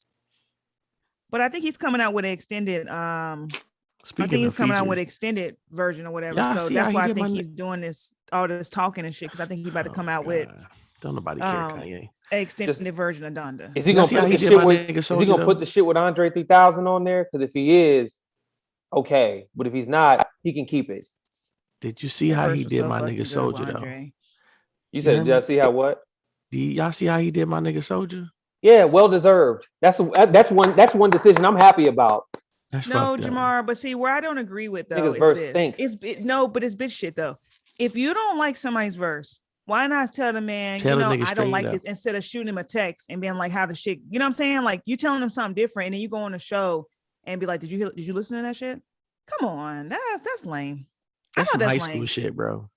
Yeah. Y'all expecting somebody to be a model citizen about some shit who hasn't been moving model citizen But life? you're a professional. You're a professional musician. Dog, you talking again? You can't know tell, how you many? can't tell this young nigga, hey dog, it was trash. You know how many people have been removed from a Kanye West project that probably was supposed to be there over these years? This ain't nothing new. He got to get over it. He got to get over it, just like the rest of these but you niggas could got just say over the it. shit didn't work. I don't know. Yeah, I just think it's the exactly. way to go about it instead Don't of hype me saying up and like, tell me I was I'm gonna be one of the greatest one day and all this shit, and you didn't really fucking like The shit. fact that he bought that shit is hilarious to me. Like, but see, hold on. I see that's. But he might look up to him though. That's what I'm saying. Like that's where it's messed up because he a young rapper that a rapper that everybody else highly respects because of whatever ability he had. Told him, hey man, the verse is fire. Like, bro, I want y'all to give me a fire Soldier Boy verse, please. Man, hold on now. Come on, come on, give it to me, please. Hold on. That's like whoever your sports person was, because I know you were big into sports growing up. Them telling you damn, son, the way you ran that 40 or how you made a juke. And then they go on Sports Center, they go on wherever, or Sports Illustrated, and be like, man, yo, that Joker was slow. He barely could get out the block. You know what I'm saying? Like, then it's like, bro, like, what kind of shit is that? Like, if you honestly didn't like Soulja Boy verse, which I feel is weird that Soulja Boy and Kanye would ever be on a record. You know what I'm saying? I mean, I think it's weird that him and Lil Baby are on a record. Like, but I can see Lil Baby before Soulja Boy. Just I can't. Like, they like it. But just be like, hey, man, thanks for the verse, but I don't think it's really going to where I needed to go, and be that. Then Soulja exactly. Like, that's how. But he still would have made a big deal about it regardless. I think it would have been that. I don't think it would have been that big of a deal. Look at Soulja Boy and his antics over the years. No, but he's going to make he's going to make some big of a deal about this regardless. To text him and say, and this is not just Soulja because y'all know I F with him. To text any artist and say, hey, I think your response is different when someone says, hey, I appreciate it, but I don't think this is the direction I'm gonna go in. You only have one or two responses. Do you want me to send a resend a verse? Or okay, cool. I appreciate your time. I don't think Soulja would have went stupid because there's nothing to gain off of that. But the fact that he went and did what he did on Drink Champs, that's what can make Soulja go like, oh, I can flip this and make a whole bunch of stuff out of it. You know what I'm saying? Like that's when you start. That's the corny shit. You know what I'm saying? But if he'd have just been like, nah, I'm cool. And then he would have went on Drink Champs and said, nah, I'm cool. I told him, like, I appreciate it, but I'm good. There's nothing else that can happen. I think you squash that whole stupidity when you just be like, all right, I appreciate it, but nah, I'm good. Or if you just say, I appreciate it, and then just never sell them. Like, if it was good or bad, you just don't use the verse. And that shit happens to niggas all the time. Exactly. They just be like, oh, I shot him a verse. He ain't want to use it. All right. I'm still waiting on the hot Soulja verse. See, I'm not a big Soulja person, but I know that he had one. I can't remember what he was featured. No, he was. This nigga been active since 2007, and he got one. Gucci bandana was kind of tough. Yeah, but I mean, but the thing it don't. But the beat is tough. It's not the Soulja. Yeah, verse. but there's a lot of times where a tough beat happened and the rapper just dropped the ball. I think he held his own on and the chorus is tough. It's just not it's still not the verse. I'm still waiting on the hot Soulja verse. Nigga, that's probably his hottest verse. I'm gonna be honest because he's not a verse rapper. Like I know that, but I'm still. That's what I'm saying. But I mean, hell, even Gucci ain't that. But I can give you a dozen Gucci verses. But Gucci a better rapper than Soulja Boy. That's all I'm saying. That's why even yes, rooted in this. Yes, it was some bullshit the way he did it. I'll go ahead and say that. Number one. Thank you. Secondly, but for real though, while we're also looking at this on the other from just a viewer perspective, somebody give me the hot Soulja verse. Like I probably would have if it was on Donda, I would have skipped it. If I saw Soulja Boy had a feature on this Donda album, skip next. Thank you. Thanks, but no thanks. But it's something that he was on that I think I didn't even realize that was Soulja Boy. I cannot think what the fuck it was though. I'm telling you, he got some stuff. Sometimes you be like, oh, okay. Sometimes, like the nigga's presence. I don't know what it was though. I don't know what it was. Did he do a song with Drake? Who? I don't think so. Yeah, I don't think so. I'm gonna find out, and I'm gonna have to talk about that later. Okay, good. Good. I'm just trying to figure this out about the hot Soulja verse. I think Soulja might have held his own on Marco Polo with him and Bow Wow. I think he might have did something kind of hot on there. This nigga not a rapper, so you got to just go to the 40 songs they got, bro. You're not a rapper, bro. You just make money. Hey man, pretty boy swag still hold in black colleges, man. So maybe that's it. It might be pretty boy swag, bro. Oh man. Pretty boy swag start playing, motherfuckers start shimmying, girls start screaming. So it's kind of like that might be it. That might be his one hot. Damn, you got a one hot verse every 10 years, and that's so lame. We're gonna talk about your man's now, bro. Ooh. Aaron, I lie all the time. Rodgers. Now, because I remember when I threw this at you when after this is after you put it in notes. I hadn't even looked at the notes, but Stephen A was super hurt, boy. Like he was on like, yo, suspend this nigga, don't cut no checks. Stephen A was like, he need to get got. Yeah, because at first he was like, he just thought he just got COVID because he was under the impression that he was vaccinated. And then, so that response that you're talking about, Chris, was after the fact he found out, oh, this man ain't vaccinated. And you at a party full of people, no mask. I mean, with the glizzy. Yeah. But John Wick status. But with the vaccinated, with the vaccinated players, you can do that. But the unvaccinated ones, they have their own protocol and rules. That's why I'm like, it's crazy because you've been walking in. He said something the other day. You've been walking into the media room with no mask on when you're supposed to wear a mask if you don't have, the vaccination. Why did he say just white privilege, yo? Just a full white privilege. He was like, I don't understand. Why do I have to put on a mask when all of you are going to have on masks and you're probably vaccinated? So why do I have to put one on? What the fuck are we talking about right now? Like, see, this is the part where I'm like, wow, I can't believe Aaron Rodgers said something this stupid because I was under the impression that Aaron Rodgers was smart. Yeah, and he's not smart. He's an idiot. He's an idiot is it Chino, California? Yeah, I think it's where he's from. He's an idiot who's from Chino, California.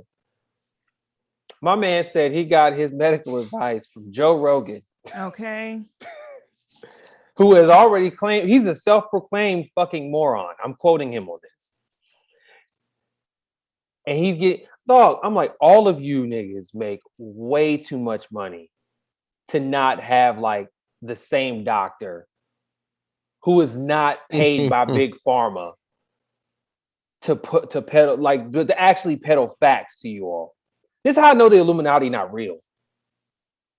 This nigga said this is how I know the Illuminati. Because I'm just like, come on, man. You can't tell me for a moment that there is not one high-end ass doctor like who is so paid and treats all these other people with all these who got all this money, or a few doctors who is so paid, just like like James Andrews, who does every athlete's surgery from elbow to knee. You know what I'm saying? Mm-hmm. Like James Andrews is the guy you go to for sports injuries.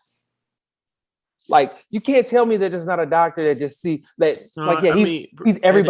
He or she is everybody's primary doctor, and he's like, yeah, Big Pharma don't pay me enough for the way y'all niggas pay me enough. You know what I'm saying? Yeah, this is what just giving out the information. But this nigga Aaron Rodgers, yeah, the whole team. I mean, the Packers need to be fined first and foremost. Yeah, the whole team, because that's what I was telling you in a group chat. I'm like, I don't understand how just because he switched his wording, how you don't have documentation of his vaccination status. How is that even possible? Like, because he should have been getting weekly COVID. This is what I told Jamar. So what the fuck? Whoever produced a fake card for him better watch their ass, because the Fed's gonna be on his neck. But do you think did he have a fake card? No. He didn't have a card. Okay, I'm about to say he just said he was. Yeah, he said he was immunized. See, but that's not bullshit. Vaccinated. You should have to produce your card at that level. You should have to produce your card. But the thing is, think about. I don't know what the mandates are in Wisconsin though. Bruh. But see. But if you're playing for the NFL, should it not be like a corporational type thing? Oh yeah. That should be a company thing. They should, because my job, we had to. I mean, I already knew it was coming down the channel where we had to be required. I already had the vaccination, but we had to literally take a picture of our shit and submit it into the database for work. So I feel like you're in the NFL and you're getting paid. What do you got? You're getting paid $130 million or whatever the fuck it is. Yeah, I think they should have some kind of something tracking what's good with these people, because it's unfair to everybody else. Not even about just the fact that you're not starting and your team's probably gonna lose. It's more like even just the big picture of you've been putting all these people at risk with your behavior, and some of these people got families and everything else. Like, you had a whole party full of people, no mask on, just parlaying. Like, it's stupid. That don't even make any fucking sense. But I'm confused on why they haven't got fined yet. He should get fined. I really feel like that. He definitely should take a hit too. Yes, you did, lie, sir. Stop it. You manipulated a group of people to think that Sure you were one did. thing when you weren't. So you lied. did. Like that's what a lie is, dummy. Sure did. So yeah, and and I say this as a person. I'm gonna be honest. I mean, just to be forward about this, Aaron Rodgers is as far as a quarterback, he's my GOAT. Like he's my GOAT. I don't really tally too much as far as championships and shit, but I'm more so about like ability.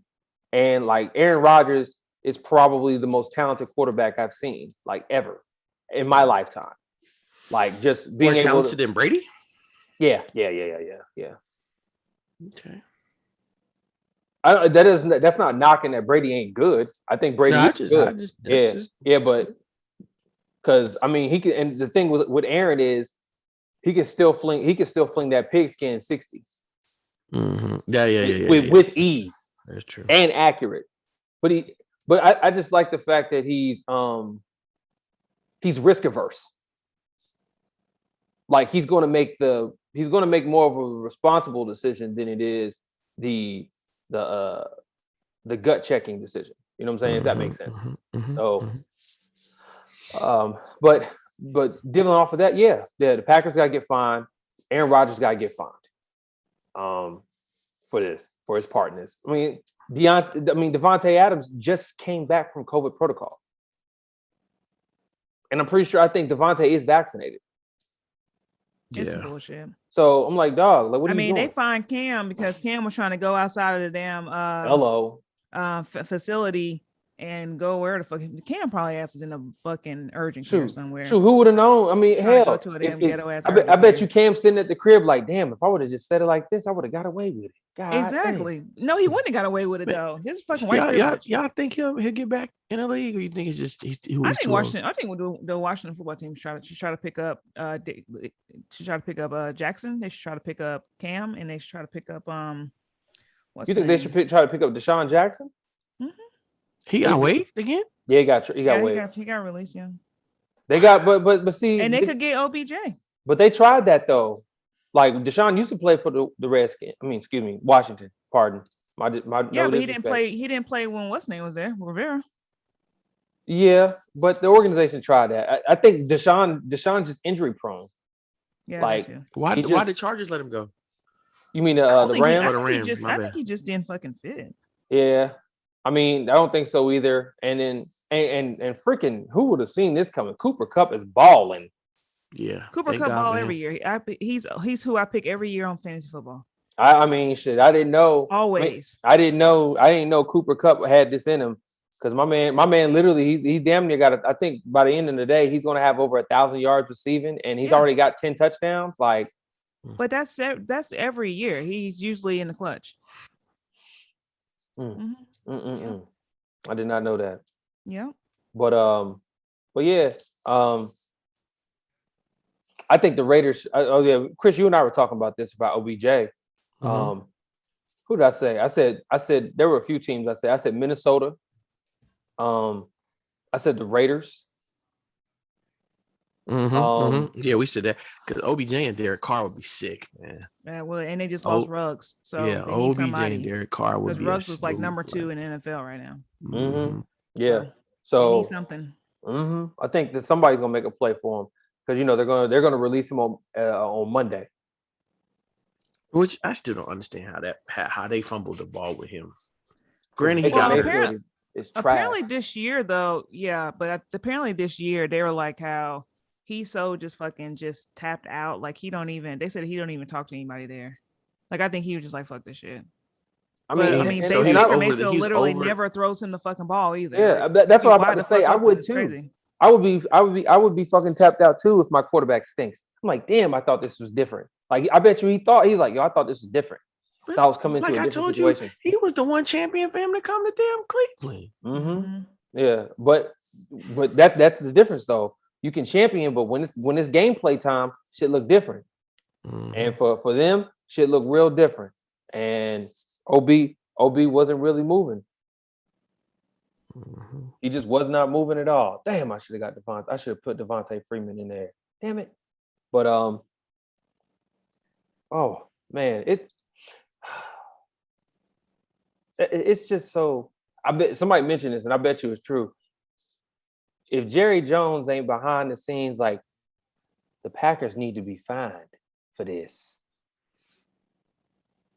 But they should be fine though. And apparently, I mean, they put Because they're in the What you mean? NFC What you mean? anyways. If Because they're in the Jerry NFC. Jones ain't- Because they're in But the you remember NFC. yeah. But you remember at the beginning of the year when we talked about this, didn't we discuss this on here? What? About the protocols they have in place and the fines they have in place. So I mean, they need to do something. Practice what you mentioned. Yeah, exactly. Yeah. Practice what you mentioned. So, I think it'll hopefully this will sort itself out, and we'll see how it goes. Whether the league is going to levy anything on the Packers and on Aaron Rodgers in this case, because I mean, the man is pretty much gone 9 weeks with the league thinking that he's vaccinated. Is that how it went? Is due justice or what? Huh? Do you feel like a suspension is due justice, or is that or? Because I mean, at this isn't that the protocol, Mika? What? If I'm not mistaken, isn't suspension part of the punishment? Yes, but I think if you get to a multiple point, but I think he should be. It's a really large fine. Yeah. And then the team has in this instance, the fact that they dropped the ball with even verifying vaccination status. I mean, I don't see how the team wouldn't, But I think the first instance is I think it's a big fine. Yeah. But like a big fine though, like 6-figure fine. Pretty sure. And I wonder. It said especially if you have to go into like what is it? It's like if you have a COVID violation to where it might go into a 6-figure if you have a COVID violation that results in an outbreak or some shit like that. Something like that. Yeah. It's levels to it, but something like that. So you might get suspended then. Shit crazy, man. Shit. Hey. Tough break, nigga. Tough break, niggas. That's word to Dave Chappelle on that one. Tough break. So I don't know. Did we I saw in the group chat about the insecure discussion, but I mean, if you want to, we can. Did you want to go ahead and sell us out?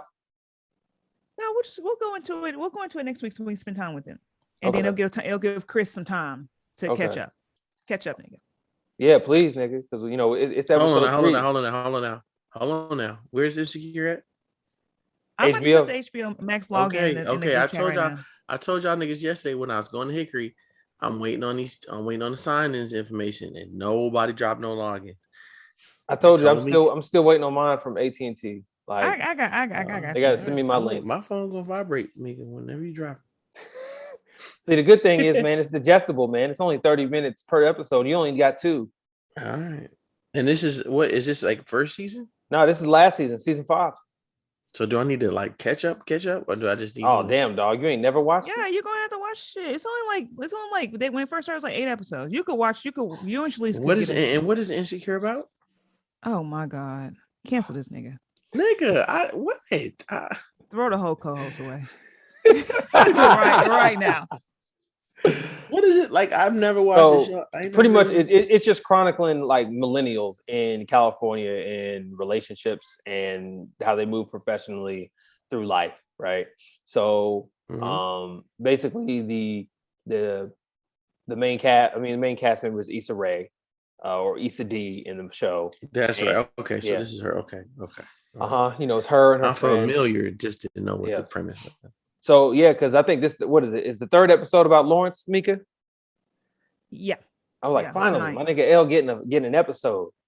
Yeah, because he's in Frisco now. Yeah, he gets episode 9. I don't know how the season gonna go, but we're gonna get into it. And then we get to. I wonder what is. Hopefully, we might get to see what Constituents is up to. I'm telling you. Condoleezza. Condiments. Oh my her name is Condola, Chris. You need to catch up, Chris, and you need to watch Lovecraft Country.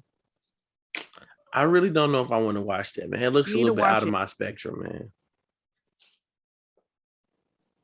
I seen it and I was like, watch it. That looked a little too dark for Christopher Hammy. Okay, so since we talking about the where we gonna go next, we want to go ahead and end it off with what we watching, what we listening, what we reading. Yeah, sure. Okay. Well, we already mentioned Insecure. Definitely gonna be checking. So for me, as always on Sunday now, it's like back to back to back for me. So it's gonna be Insecure. It's gonna be Succession. I still need to watch BMF. This episode just dropped, so I gotta watch this latest episode of BMF. I feel like there's and Curb Your Enthusiasm. So it's 4 shows for me on Sunday that I need to watch. I might pull up. My mom's supposed to be pulling up today, so I told her, come on by. We might watch BMF. I know that's her bag. She likes 50s programming. You know what I mean? So that's what I'm watching. That's gonna be watching. I only watch and I'll watch some little basketball. Now, what I'm listening to, I listened to the Harder They Fall soundtrack. That's the shit. That's a good one. CeeLo smoked his record. Smoked it. And then Seal smoked his record too. It's back to back. Seal. Yeah, my nigga. Seal. Like Kiss from a Rose Seal? Yes. Yeah. Yes. Oh, wow. They got Hov brought Seal out. So that Terrace Martin has an album called Drones. Mika, you would like that album? Terrace Martin. Yes, Terrace Martin. I'm feeling the latest song from Silk Sonic. That group is tough, man. That latest song is tough. So let's see what else. I kind of stepped back a little bit. I didn't know this. Also, I didn't know that Wale, Benny the Butcher, and Reason came out with like a little 3-pack project, which was cool. What else? I stepped back a little bit and listened to this album from this dude named Blood Orange called Negro Swan. That was pretty tough when I was listening to it in the crib. It's a good one. It's a good one too. Let me make sure if I miss anything. Single wise, Chris. ASAP Ferg's Green Juice, produced by Pharrell. All right. Gracious. I'm still listening to. I've come around on the Forlorn 2 tape, by the way. Oh, get out. I gave it. I still don't like that song. What is okay? So me and Shalise talk about it. What is it about the song you don't like? It's an easy grab for a single, and I don't like shit like that. I just don't like it. Like that's too easy. He does it. That's easy. He can do that shit in his sleep, man. Like I don't want to hear shit that you can do in your sleep. But management says we need niggas to want to listen to Wale, and that's the song they're gonna want to listen. Trust me. I mean, I'm niggas, and I was listening to Wale. No, not you, because you've listened to Wale. Mm-hmm. We got to get those who not listening to Wale, who listen to J. Cole, who could vibe to a beat that they already know about to come in. They invite a new company in the house, Jamar. You the regular nigga upstairs that poke your head out every once in a while. Yeah, I'm like, welcome, niggas. Yes, that's what you are. You are the cups are over there to get you something to drink. The food is over here to get you something to eat. Make yourself fucking at home. We've been over here sitting here chilling. We waiting just like y'all niggas. So this guy named Easy Life has an album called Life's a Beach that I like, and then Maxwell Cream's Weight of the World. Those have been in my rotation as of late. But I'll say this on the Forlorn tape. I like the front half of the album. So then we get to from 8 to 15. I'm like, I'm cool. There's a couple of songs that he's got on there in that back half that I like, but the front half I really do enjoy. Outside of Poke, like I have a question. Have either one of y'all listened to Drake's album since it came out? Mm-hmm. Yeah. What is y'all's take on it? For someone else who I rock with was like, man, it's literally like 3 or 4 good songs, and the rest of it's kind of like, yeah. I know. I don't feel that way. I think the CD was good, but I will, in Mika's opinion, like, I think that Drake maybe has reached his max. So I think sometimes when they complain about it, like, I don't know why you're expecting like some thought-provoking shit from Drake. Mm-hmm. But for what it was, like, it's definitely more than 3 to 4 tracks. Like, I personally enjoy it. I can sit and listen to it My favorites is the and I hate to admit this though, but he has this one with Future, not the Way Too Sexy, but this In Too other Deep. one. That Oh shit is my God, fire. that's That my shit is shit. fire, Oh Mika. my God, Whew. that one's good. The one Yeah. with Jay is good. Oh, The one he got with Lil Wayne and Rick Ross is good. I mean, he got some songs on there, but I mean, it's to me, I mean, Drake is Drake is Drake is Drake. You know what I'm saying? Like, I mean, but did I like this one way better than the other one? Yeah, like I think Certified Lover Boy is good. Like I can rock with it. so for me, like the intro is like I'm gonna go track to track because I got it up. Champagne Poetry is it's vintage Drake. He's doing his thing. He's actually talking about something. Yeah, he's Okay. doing Oh, his that thing. one's good. That one's Poppy's good. Home is corny to me. Yeah. Girls Want Girls is cool. Like it's okay. The joint with him and Dirk in the Bible is cool.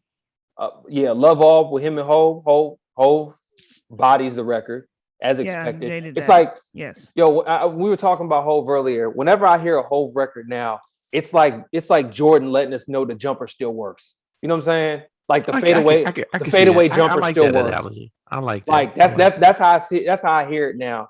I didn't feel like that same way on the Donda album, which I find very interesting that he gave Drake the better verse. But yeah, Fair Trade.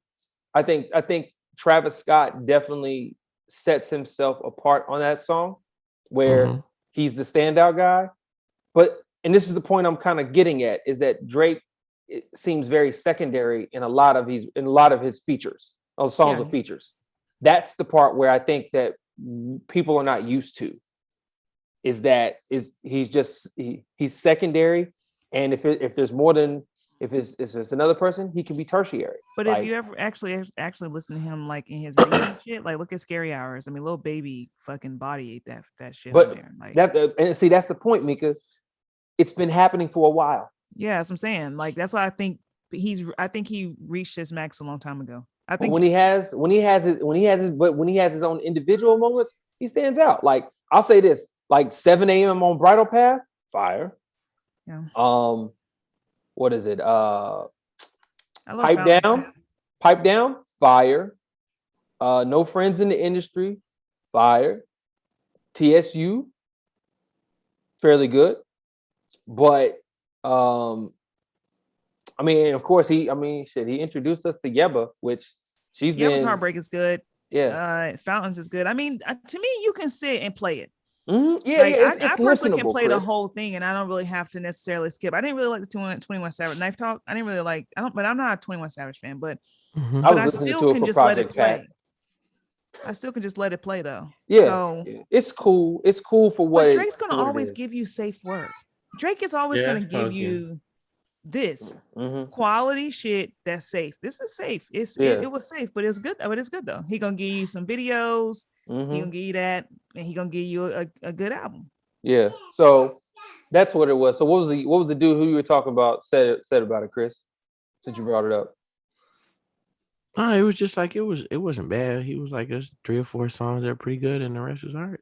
Okay. Like it was okay. Like he was just like he thought it was gonna be more, but it really wasn't. Yeah, like that's the thing.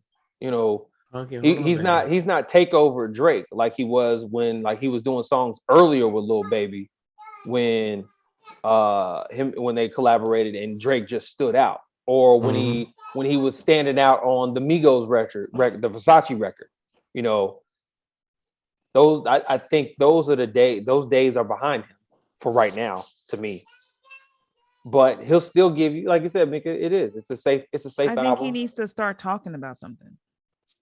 Like see, back that's in the thing. day, We're expecting that, and that's gone.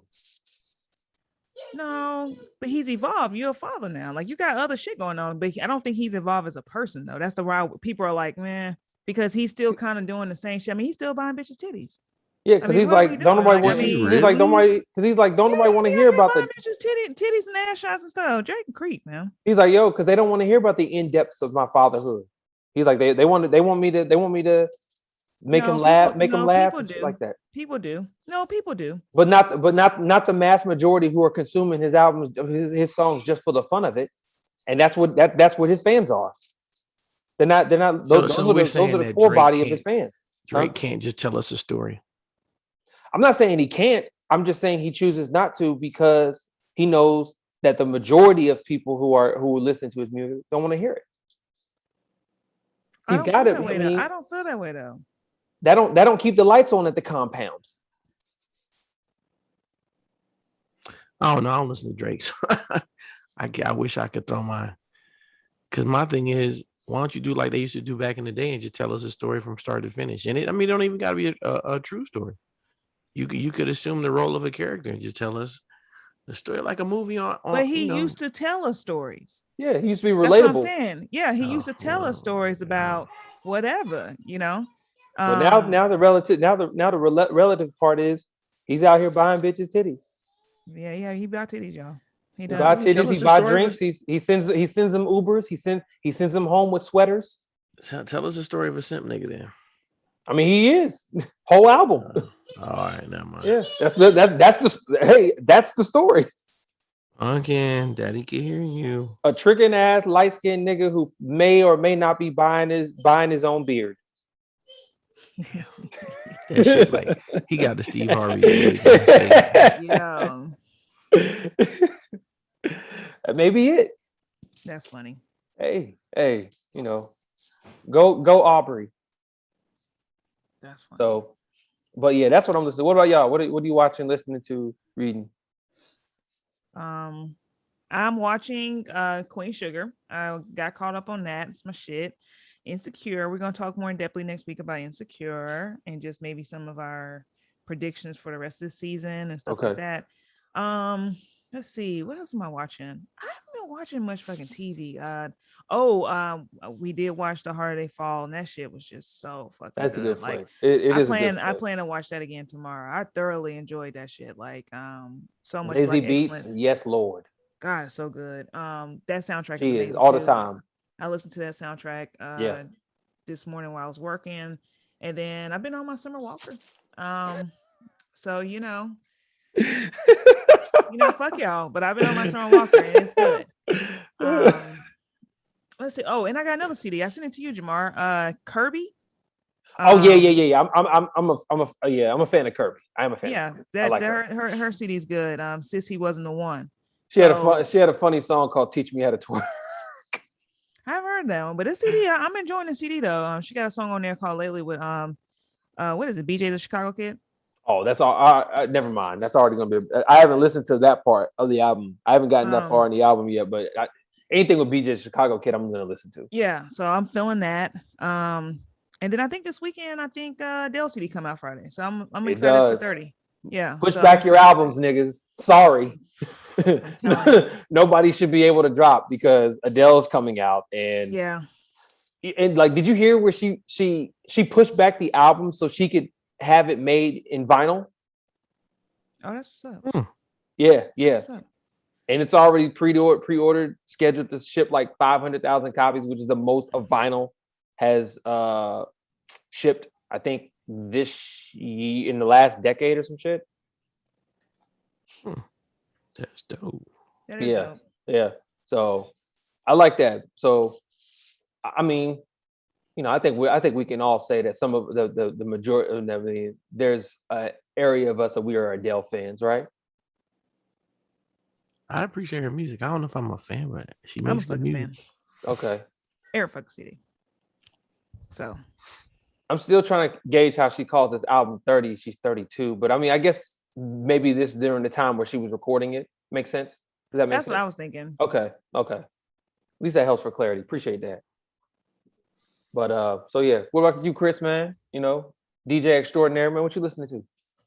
Nothing, bro. I don't listen to nothing, man. That's how I DJ so effective. I don't listen to the bullshit, so it don't taint the essence. Okay, purist. No, oh man, I wish I had time to do stuff like that, man. I don't really have any streaming stuff that I listen to music on. Cause my bootleg streamers, man, my bootleg stream sites ain't doing me no justice. No, I really don't. I haven't had time for much of anything, man. Between basketball practice, getting home late, then trying to, get M situated. I just, I listen to the radio in the morning. I listen to my podcast, and that's about it, man. Yeah, so I'm pretty boring right now. It's all basketball and M. So Regular my family life. nigga shit, man. I'm sorry. And that's crazy because like at one point I was watching anything. Like I said, like because now we started getting her to bed like earlier. Mm-hmm. So it's kind of like I don't even if I watch anything, I might watch something on like a YouTube or Twitch. Yeah, and then if I catch some music, man, I might catch something like a kid puts me on to when I'm at work. They'll be like, "Oh, Ham, you got to hear this," and I'll be like, "Oh, okay, cool." So I mean, I don't know if I really have anything in particular. So at some point, I'm gonna get back into listening to more music. I don't know when. No watching, no nothing. No, like I said, I don't be having the time, bro. Like, cause like I said, usually I would have had my schedule like where I was watching certain shows, but we stayed with her mother-in-law, so they have direct TV or something like that. Mm-hmm. So it's kind of hard to find the shows that I was watching. And then I said I was gonna get some YouTube TV so I can kind of keep up and just watch it on my phone and stuff. Yeah. Or from my Xbox. And just plug it in and just use it on the television here. But it's like I said, it's hard because like we had tryouts last week. I mean, I'm at school from like 8:45 to damn near 8:45 every day. Oh yeah, true. So by the time we get home, it don't take us long. We get home, eight like on a late night, 8:45, 9:00, cook dinner. Emma's might be asleep already, so then she goes to sleep. Me and Shalise eat, and then I'm in the bed. But like I said, I was watching Law and Order SVUs, the SVU and the new Law and Order, the criminal something or whatever it's called. When they broke with Stabler has his own show.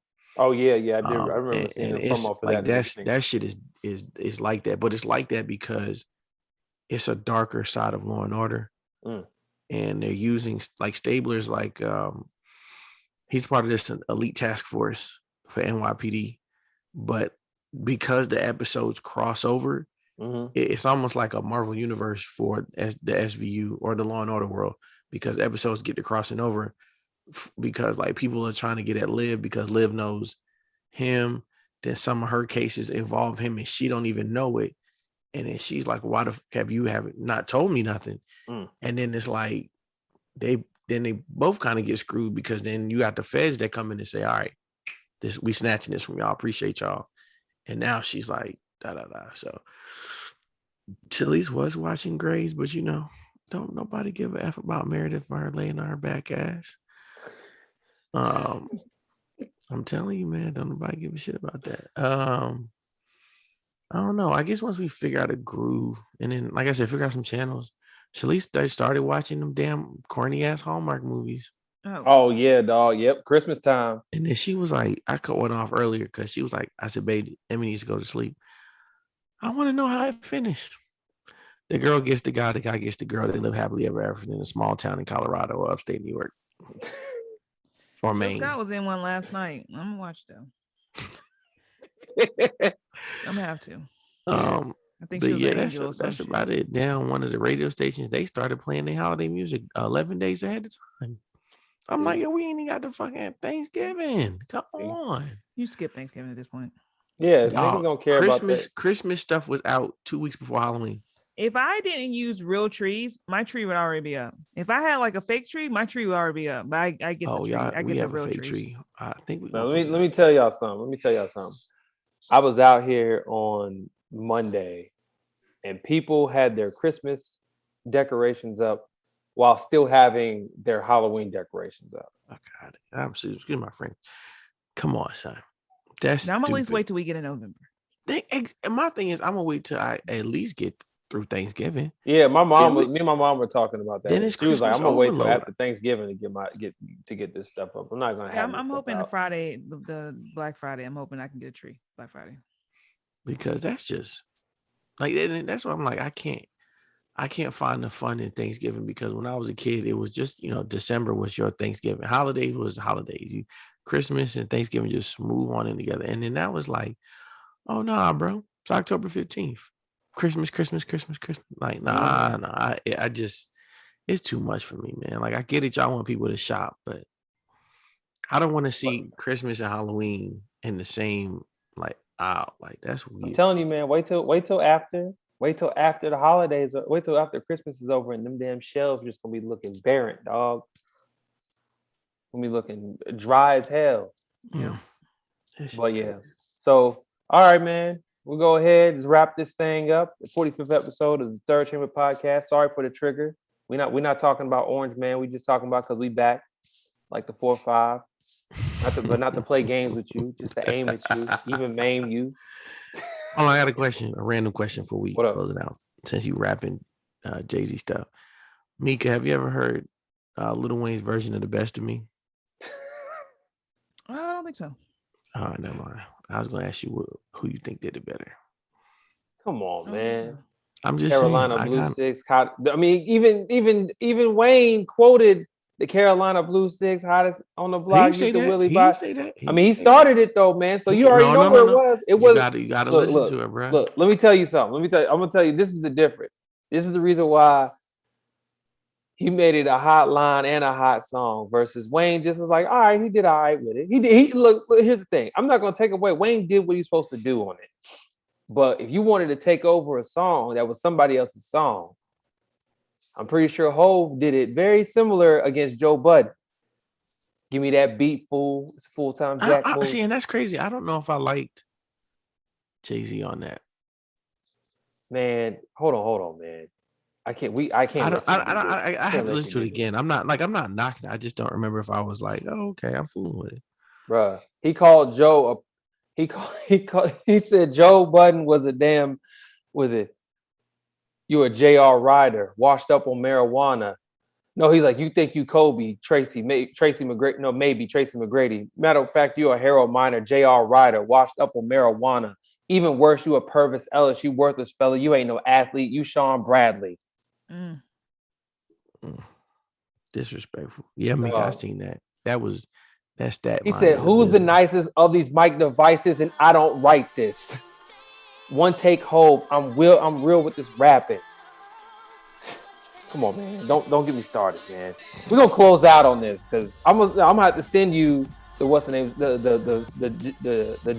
J verse, so you can be reminded about how Jay used to give it up, how he used to get down. Paul. Hey, if you want to find us. Yes. Oh, yes. House cleaning. Go ahead, Chris. Finish that up. I'm about to do the simple house cleaning. Okay. If you want to find us, we on Facebook, Twitter, and Instagram. Facebook is Third Chamber Podcast. Twitter's Third Chamber Pod. Yep.